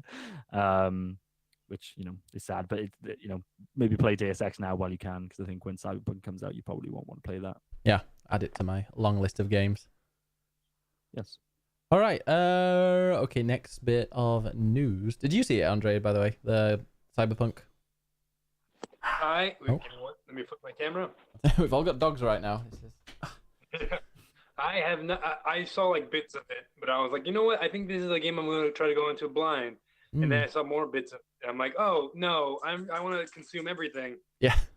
It looks incredible. Like, it looks like it's not going to be on this hardware at all. Apparently it is. Like, I thought that as well. But it's not as if they're being ambiguous about the messaging, which I would expect. Considering there's been no actual new hardware announced, most developers are going to be fairly ambiguous about that stuff. But they're definitely saying they're targeting Xbox One and PS4 and PC. I would imagine that it's one of those games that spans across the two gens. I would imagine that playing this game on like a vanilla Xbox One, I reckon will probably be a substandard experience compared to the experience that you could get. So I think, yeah, it'll be like MGS5, where you had versions running on PS3 and Xbox 360 at like 30 frames a second, and then versions running on new hardware at like a polished 60 frames. Except it might be that the PS4 version is running at like 20 frames and the PS5 is running at 30, something like that, at the high resolution. Oh, come on. Are you going to get the 2080 Ti, Jordan? No. With the ray tracing? I think I used to go to school with him. All right. Next thing is next news topic. Sony have said that. Well, here's the quote, because obviously. Oh wait. Fucking hate websites with autoplay videos can. Well, I won't finish that sentence. So speaking of cross-platform, this is Sony. Our way of thinking is always that PlayStation is the best place to play. Fortnite, I believe, partnered with PlayStation 4, is the best experience for users. That's our belief. But actually, we already opened some games as cross-platform with PC and some others. So we decide based on what is the best user experience. So like it does talk. Yeah. In other words, we don't want you to play with Xbox or Switch, because then that stops you from trying to persuade your friends to get a PS4. Really quick, guys. I have to go. Oh. Have to go do things. Be social. Ooh. Love you guys. Nice talking to you. See you later. Bye. Bye. Love you, Jordan. Ben, you're all right. Yeah. See you later. Again, all right. Who is this? Is this PlayStation CEO or Sony CEO? Yeah, Sony CEO. I'm not going to try and pronounce his name. This is the thing. He doesn't know. He's not going to know anything about fucking. He like. I saw this headline. And I didn't read into the article. And I kind of guessed that this is just going to be either something, either a small quote that's taken out of a massive interview, or just a business person talking about stuff that they don't understand. And the quote that you've just read to me tells me that this person really doesn't understand, one, the granular detail, and two, what the correct messaging is for this stuff. And that's not to say it's right. I think this person, as important as they seem to be, needs to shut up, certainly about this kind of stuff, because this is exactly what Sony didn't need. No, it's come back into the news like I said again. in the last show, everyone's fucking forgotten about the Fortnite thing, And now it's back. So yeah, exactly. Yeah, it's in headlines again. They just need to either fix it, which I'm assuming they'll do with the next gen, or just don't talk about it. Although I'm liking that, like Bethesda have said that their card game that millions of people are going to play is not going to come to PS4 because it's not cross-play. Well, they said it might not come to platforms that don't allow. But yeah, he's the Sean Layden. Oh no, another autoplay video. Wait a sec. Hey, right. CNET, more like cuntnet. The PlayStation 4 needs to learn it. Yeah, I think Sean Layden was a little bit more kind of. He said we're hearing it. We're looking at a lot of possibilities. In other words, that's the right messaging. Yeah, that's what you should be saying. All right. But yeah, it's probably not going to happen. But doesn't necessarily mean Sony's going to be the #1 console forever. Probably will be though. I mean, can you see Xbox coming back? I can. Yeah, I think. Funnily enough, that this probably takes us nicely into the next section that we're going to do. So I think the big topic for this week is just and I want to do this in a bit more detail. I want to sit down myself and kind of, certainly for PlayStation, kind of map out what I think is the right thing for them to do. But I just thought we could have a quick conversation today in terms of what we expect to happen with the next gen console. So when is it going to be announced? When is it going to be released? What are the headlines in terms of, not necessarily the hardware, but we can talk about that. But I don't think either of us are that technically minded to say, how many fucking teraflops the things are going to have and whatever else. I'll just assume that it's fairly powerful. But, like you get with a lot of these, with, new console launches, what are the big features and games as well? What do we expect to kind of launch with it?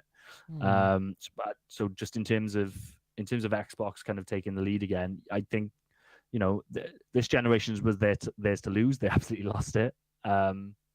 But everything that they've done in the last 18 months has been superb. And I think right now, and this is a bit of context before we kind of talk about each one of the hardware guys, I guess, I think we are getting to a point with the way that Xbox is kind of playing the game now, where you do legitimately have 3 different type of experiences that these guys are offering. So you've got Nintendo, that are basically selling you a very powerful handheld.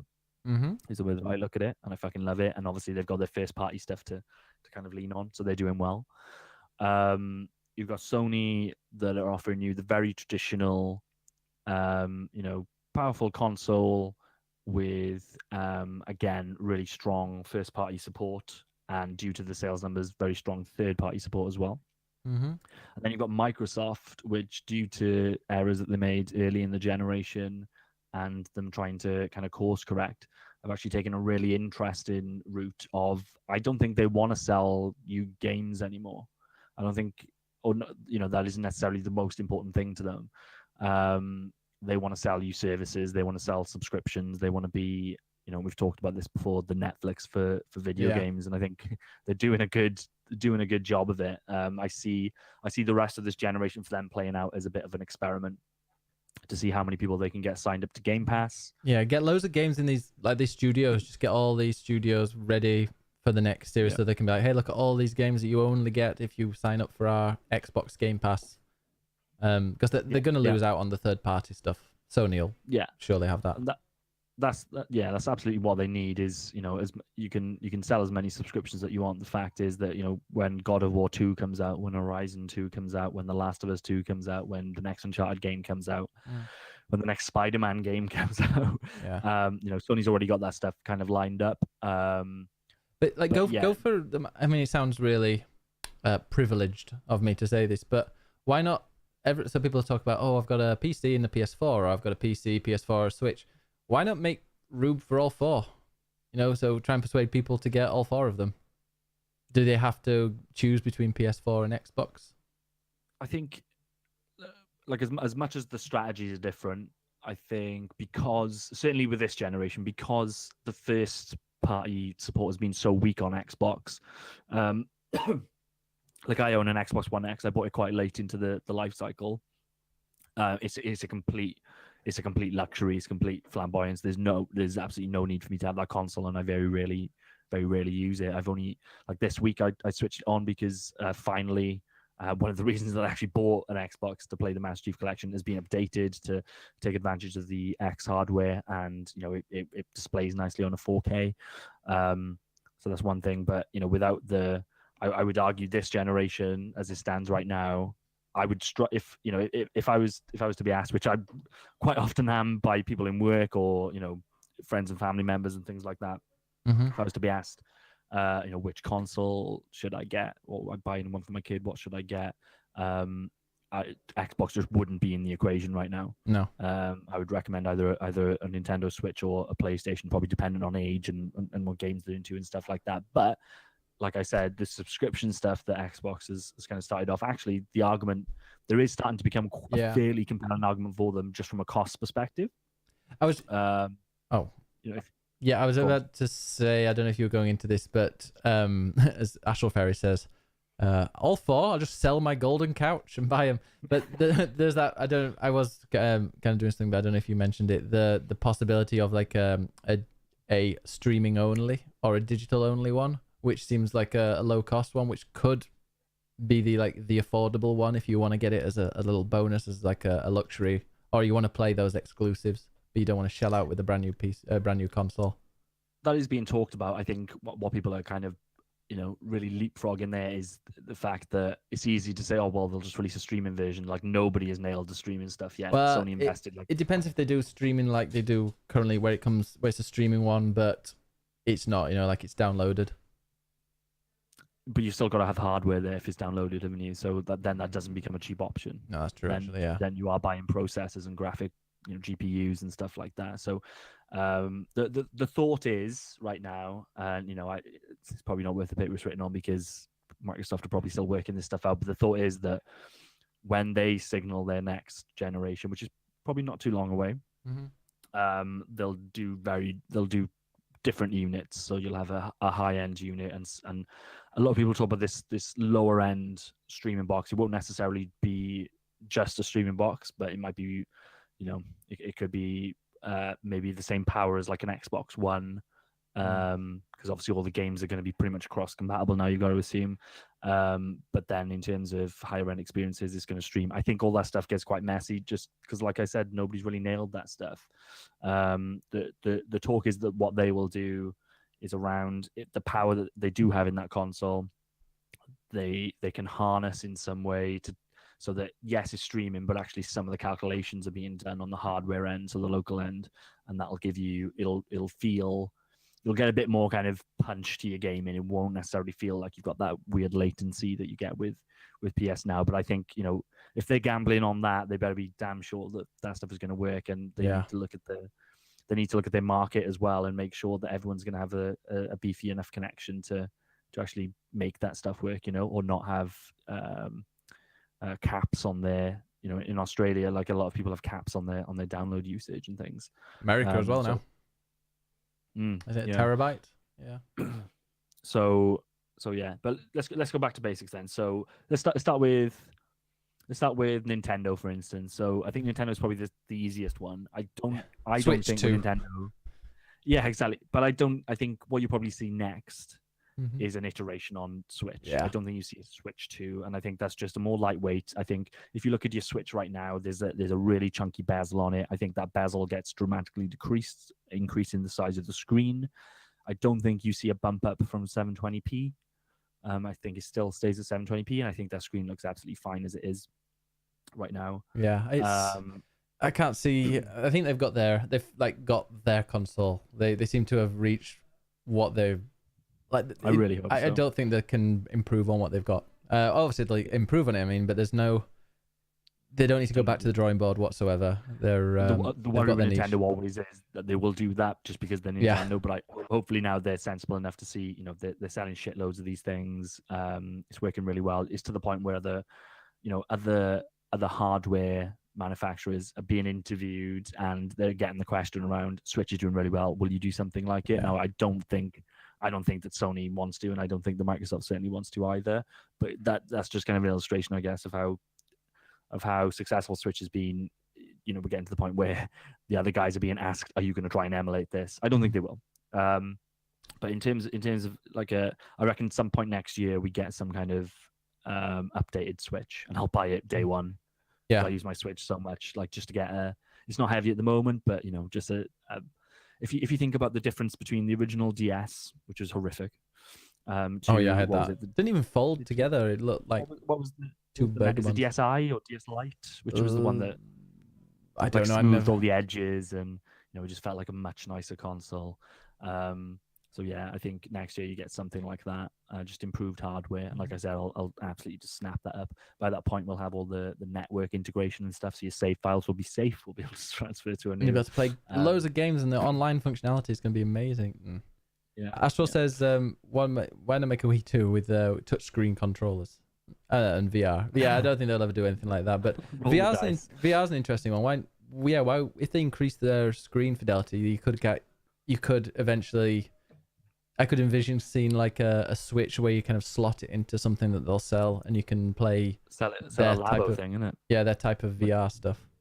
I could see Nintendo VR with those kind of graphics and stuff look great in VR. It's the way it tries to get realistic. So they could do like cardboard, like Google Cardboard. Yeah, I think that's what it would be like. You could do that with release a Labo where you design like a headset or something. Or then is it the one with Samsung Gear? I think Samsung Gear is where you just slot your phone in. I think it'll be something like that. I think sure. That's probably the future of VR in the long term. So that's where I see Nintendo in terms of a Switch to I think that's you're probably looking at 2022, something like that. Unless they go down the route of which I would love this personally. Mm-hmm. I would love for them to go down the mobile route in terms of every other year, maybe, or every 18 months, we have a slight upgrade on this hardware. I don't think that plays all the old stuff. Yeah, it still plays all the old stuff, and once you're a couple of gens ahead, some games won't run on the old stuff. I think that's probably wishful thinking from me. I think PlayStation 4 has shown that releasing numbered hardware, a new hardware refresh, really still means something, and it can totally change the direction of play. So yeah, I assume that actually, you'll probably see an actual new console. Again, I think the expectation should be that it's backwards compatible with everything you played on the Switch. But I don't think we see it for another couple of years, and anything can happen in that time period. The only thing that could rush that would be if with new Xboxes and PlayStations on the horizon, if those coming out really starts to dent the Switch in terms of actually, there's no games now there's no third-party games that are going to cross the divide because they're too graphically intense, and that Switch starts to become seen as kind of a glorified mobile device. Then if that's the way the stuff starts to go, maybe they need to work a bit quicker and release something which is really sleek 1080p. Because that's one thing happening right now is there are some games that are out on PS4 and then they're porting it to like Wolfenstein, for example, and Overwatch. I think is it Overwatch possibly, or I think Blizzard said they're now open to porting it, and Paladins is there. So and Diablo 3 is coming. There are games from this generation coming over to the Switch, but yeah, when the new Xbox One or the Xbox whatever it's called and the PS5 when they come out, those games are not going to be on the Switch. So maybe that would be the time for them to bring out a new Switch as well. But then you don't want it out at exactly the same time because people won't buy both. It's worth keeping in mind the really like the really high profile stuff that's bridging the gap between, say, PS4 and Switch right now is pretty much Bethesda. And it is stuff like Doom and it's stuff like Wolfenstein. Now, yeah, that's really impressive that they've done that, but that was probably a lot of hard work as well, and an illustration of a studio that's really got shit together and can really. Diablo 3 took 9 months apparently. It was 6 or 9 months of a full development team. It's Yeah. And I think a lot of that comes from with Doom that they did a lot of work to make sure that they would run on pretty much any kind of PC, any reasonable type of gaming PC right now. So it probably is quite scalable. Again, to rep Digital Foundry, they did an amazing piece on Doom, and they took there's this, I can't remember the technical details, but they do a comparison between the power draw of the PS4 when it's playing Doom and the power draw of the Switch. So they basically worked out that based on the Switch hardware, it's very reasonable that it can run Doom at 720p at like 30 frames a second with some graphical options kind of toned down. So they were like, actually, that's not surprising. We can get there. A talented team could do that. The really, really impressive thing that Switch managed to do was that, it can run things, but how much power is that going to take and how long is the battery going to last? So you'll know from playing the Switch that if you're playing a really nice high-end 3D game, your battery's going to last a lot less time than if you're playing some kind of 2D platformer. Yeah, Dead Cells went down quite quickly, actually. So what they worked out was the however they had done it, the amount of power the PS4 was drawing to actually play the game was something like 20 times the amount of power that the Switch was using to play the game.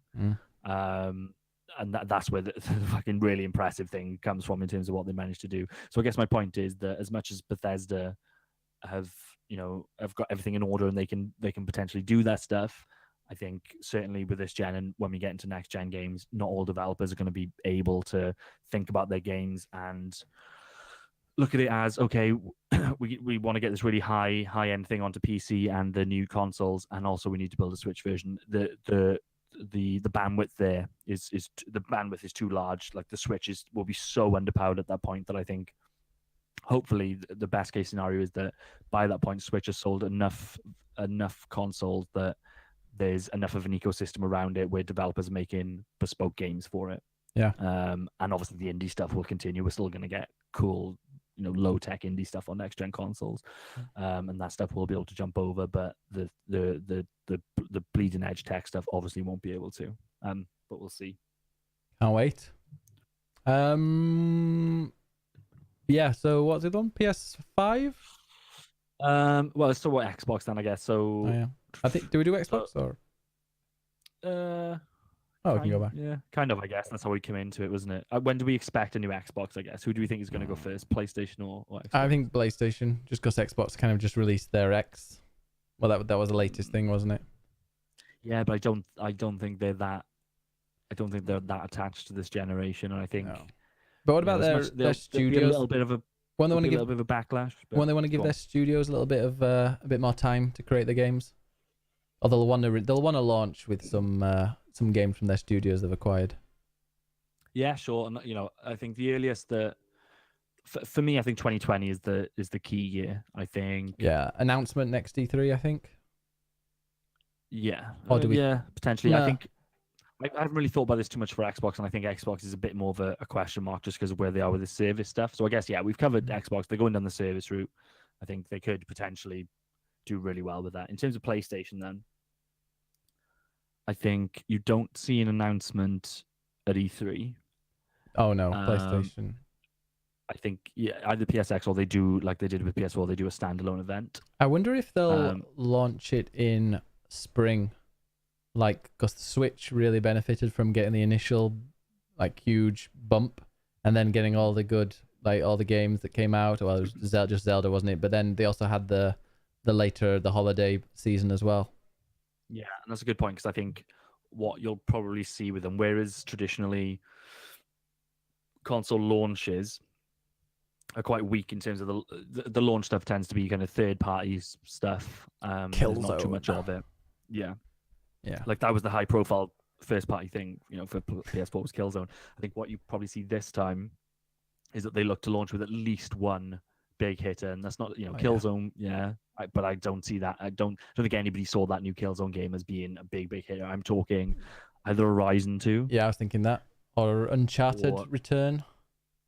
I still think you see Uncharted later in the generation. You know, you see Nathan Drake's daughter at some point. I don't think you launch it with that. I think they want to put that franchise to bed a little bit longer. You know, depending on when this comes out, potentially a God of War. Yeah. But I don't think there's quite enough time for that. For them to make a sequel that they'd want to make to that first one. Mm. So I think Horizon's probably. I think that's probably a good shout for a, you know, that could be their Breath of the Wild. Bloodborne 2. Yeah, That would be a launch title that would get the fanboys creaming. There'd be a lot of fight for that one, yeah, definitely. But certainly, I think that they tried to go in with a big, meaty kind of like we are the kings of first party right now, and we're going to show that from launch. I think a really key thing that they need to do is, one, confirm backwards compatibility with PS4 at least. Yeah. At least needs to be backwards compatible. That ideally, that it's got some kind of backwards compatibility with PS3, PS2, and PS1. I don't know exactly what that looks like, whether it's some kind of emulation solution. I'd also love them, which they won't do, but it'd be awesome because obviously people are going to be having, well, they'll have Last of Us 2 and they'll also have Red Dead Redemption 2 then. It'd be awesome if they allowed free. Well, obviously, Last of Us is more chance than Red Dead Redemption, but they said, okay, you get this, you can get the free upgrade. So, like maybe a remastered version for free. That would be persuading people to switch over.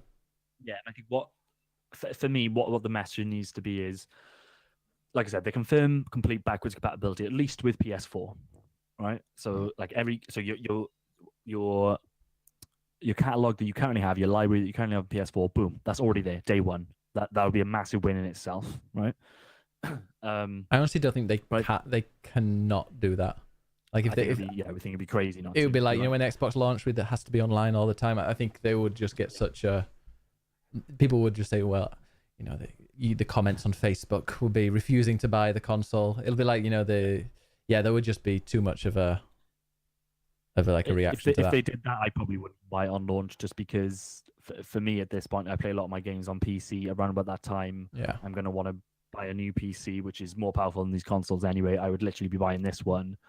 Well, I'll get onto it. So did Xbox launch with it? With backwards compatibility? Yeah.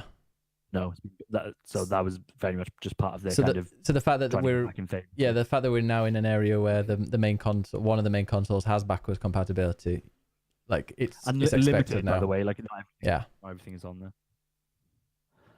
Sorry, yeah, you were saying.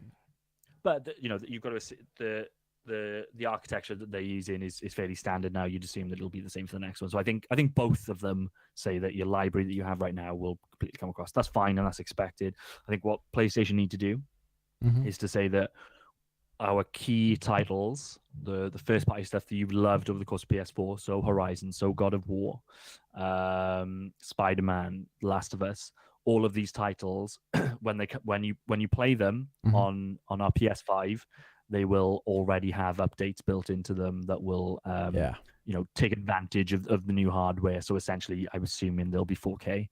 They'll be at 4K, 30 frames a second, or maybe 60 for some games. I think that's what they need to lean into. And, you know, they could give some messaging around. We're also working with our third-party partners to support them with releasing these similar updates for big third-party games as well. Once they've mastered the 4K 60, it's just all about what would be the next thing? That's kind of it, really, isn't it? But once you've got 4K, there's already 8K TVs being sold. I saw a Samsung advert keeps on coming up on my Twitter, which is pissing me off. My friend, 8K. I don't want to know. My friend is actually at some kind of expo type thing right now, and he's the reporter for the BBC I've told you about. But he was there on like the first day, and there was the 8K TV, and it was showing something really bad quality, and then an hour later it disappeared, and they just put up a normal TV.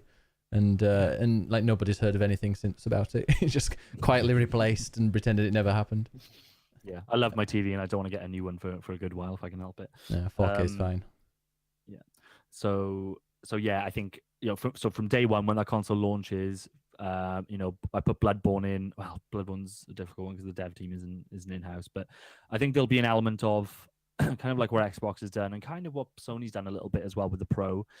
Games will inherently, whether there's any update released or not, they will inherently take some kind of advantage of the hardware, which should help to kind of improve frame rates, should, be able to upscale some resolutions and stuff like that. But for key titles, like I said, God of War, Last of Us, Horizon, Death hopefully Stranding. Bloodborne, for that, Think that'll be out by then? For key titles, launch, you will be able to play these in higher fidelity than you've played them on PS4. I think that would be such a good message, because that's something that Xbox can't do because they just haven't got that library. So I think having that library day one on PS5 will be a big win. And for people that haven't played God of War, for instance, if you've got somebody that's been Xbox this entire generation or just hasn't owned a console before, and they get a PS5, and obviously God of War 2 is coming out, say, within 18 months of the launch of the console, they can play the first God of War and it's going to look amazing on the new hardware. I think that would be awesome. I don't know what they're going to do with the PS Now stuff. I hope that they improve it. I do think make it download. But they do, if they make PS Now download, like you're able to download and play them, I'd be tempted to get it. I probably wouldn't, but I'd be really tempted. But it's easier said than done. Like, a lot of the reason why they did it was as a solution to backwards compatibility. There's a lot of PS3 games on there. The PS4 can't run PS3 games. Yeah, it needs an emulator. You'd have to run an emulator, and those emulators are not efficient enough yet to run games, and certainly not run all of them. So they'd either have to fix that issue, or you'd have to have some kind of hardware in the box, which used to be what Sony did. When they released the PS2, literally had PS1 hardware inside it. An initial version of the PS3 had PS2 hardware inside it as well. Yeah. So it's not unheard of, but I think it, considering costs of consoles and trying to keep it, within a relative, a respectable price range, I guess, for somebody to want to go and buy it day one, I think that's unlikely that it's going to have, guts of a PS3 and a PS2 in there. But Ashel says, if you play games at least for 2 hours or more a day on console, I think Pro versions are worth the money. Yeah, I mean, I can't see Pro launching on launch day. It seems like the Pro thing comes out, 2 hours, 2 years, 3 years possibly into the, I'd say 2 years into the life cycle of the console. I think that's fine what they've done. Release the console 2 years later, bring out like a slightly beefier one before releasing like a sequel, 3 years after that. I still think it's worked out for them with the Pro, just because I think the market share and the momentum they already had. But I do think the Pro was a bit of a misstep. The power difference between that and the base model was so small. All it did was, for their first party stuff that they wanted to have a 4K option, it just meant that was a tenable option versus the vanilla stuff couldn't really do it. It certainly wasn't the leap that you had between the vanilla Xbox and the Xbox One X, which is for my money, like a bona fide different console. That's a leap in terms of the grunt. Like, I'm looking forward to playing Red Dead on my Xbox One X, because I think that should be a significantly smoother experience than on the other hardware. See, I'm going to be getting it on PS4 because of the online play. But if crossplay existed, I'd probably get it on Xbox One. I'd probably get an Xbox One X, to be honest, and play it on there. And so maybe Sony's right. It'll be out on PC in a year anyway. They'll shit all over the oh God, I can't wait for the that. Xbox version. So, but interestingly as well with Xbox, like what we've heard in the last couple of weeks is that they're looking at doing not only this, obviously you've already got Game Pass, but they're going to offer kind of subscriptions to buy consoles. So instead of buying a console outright, you pay like £25 a month or something, and that gives you the hardware, and then you pay that for 2 years, and then that hardware is yours. Again, I think that could be a really powerful message for a lot of people that don't want to fork out 500 quid but are happy to pay. If you think about the cost of mobile phones are crazy expensive to buy them outright. They're £700, something like that for a high end one. Yeah, and you just replace it every couple of years. Exactly. Yeah. So I think Microsoft are going to move into more that kind of thing where it isn't necessarily about these big leaps of hardware. This is your Xbox. And it's just got kind of model numbers. Whereas I think Sony is still on board with these big generational leaps. And why wouldn't they be? Because 3 out of the 4 generations that they've had, they've absolutely dominated so far. Well, yeah. Are we going to see any other random consoles appear? No, I don't think there's any room for any other consoles. I think with the PC market, kind of enlarging, I think that's just Also, eating the other consoles. what they're called, Bitcoin miners or whatever they're called now. That seems to be moving away from like graphics cards that users use. So they're coming down in price. I think like a 1080 now is something like $400. So it's becoming a lot more affordable to get like this ray tracing 28, the 2080 Ti's that are out now they're out in a few days. Like no one's going to take advantage of that until, well, I think a few are, but you don't need to worry about that for a few years. No, like my PC still, the way I look at my PC, I just want to play I want to play the stuff that's coming to consoles, but I want to play in a high fidelity. So I want to make sure that it's definitely 1080p and it's definitely 60 frames a second. And I haven't found a game yet that doesn't let me play in 1080p 60 frames. So until games are doing that, I'm not going to worry about upgrading. My plan is probably to wait until we know the spec of the PS5, and then I'll plan against that. So, if the PS5 has got 16 gig of RAM, like my PC now is 32, to be honest. Yeah, mine's 16 and it runs perfectly fine. Yeah. So Like, I'll just basically make sure my PC is going to last for that generation. Yeah. And I don't, I'm not one of these that plays on a monitor that's going to run at crazy frame rates and stuff like I play on a TV. So as long as I can play at 60, happy days. Nice. Oh, I love 144 hertz monitor. No going back now. I'm looking forward to, like, I'll probably do it for Cyberpunk as well. Like if the new consoles are not out, if Cyberpunk comes first before we know the spec of the new consoles, I'll probably look at Cyberpunk and work out what I need to make sure I can run that at 40k 60 frames. Nice. And then spec to that. And that'll be kind of a bit of a watershed in terms of my PC gaming stuff. And it'll be great then to go back and play Witcher 3 at 4K 60 and stuff like that. Yeah, playing that on right now, 1080p on my PC with like ultra settings just looks stunning. Yeah. Such a beautiful game. I can do it with a lot of games now. I can run 4K 60, but like I want all the graphic dials to be at the top as well. Yeah, like, that's more important to me than the resolution. So whereas like if you can use like the NVIDIA thing to like manage your graphical settings. It always tries to put mine at 4K, but then turns things down to like half, and I'm like, no, I need those particle effects. Yeah. I'm the same, but now because I've got 1070, I've got to kind of optimize it and like drop down some things. And a lot of the games I play are kind of competitive PvP as well, so I don't take advantage of those graphics. I kind of lower it down to make it easier. But anyway, of course, yeah. Well, that is the end of we had a super bumper show here. Just Jordan and I chatting with a mild interruption from Andre. It was I thought we'd be over in an hour. But yeah. All right. Well, we'll be back next week. It's Click Plays Twitch special with Devon Bumpkin, a partnered streamer on Twitch, famous one with a blue tick. Bumpkin. Yeah, Devon, because he's a bumpkin from Devon.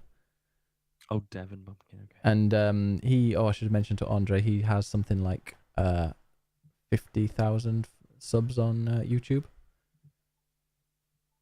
So Andre can maybe watch and get some tips on how to get some extra people following him on YouTube. He definitely needs some tips, Andre. He needs to do something in his life, not just do these AMSR videos all day. AMSR. With your newfangled computer phone. All right. Well, I'll be back next week. Check out clickplay.com. It's where the video will be. Unless people really want it, I'm not going to put this up on the podcast download because it takes a lot of my time, and I don't think very many people will use it. It's more viewed on YouTube. So, I will be back. I'm not going to be streaming anymore tonight, actually. I'm a little bit tired because I was up really early raiding. But I'll be posting my schedule for next week, which involves a lot of Destiny and a stream with Mellum. Okay. See you. Stick around. We're going to do a host. See you next week, and see you in 2 weeks, Jordan. Yes. Bye. Bye. Bye. I don't know where's the goodbye bit. There it is.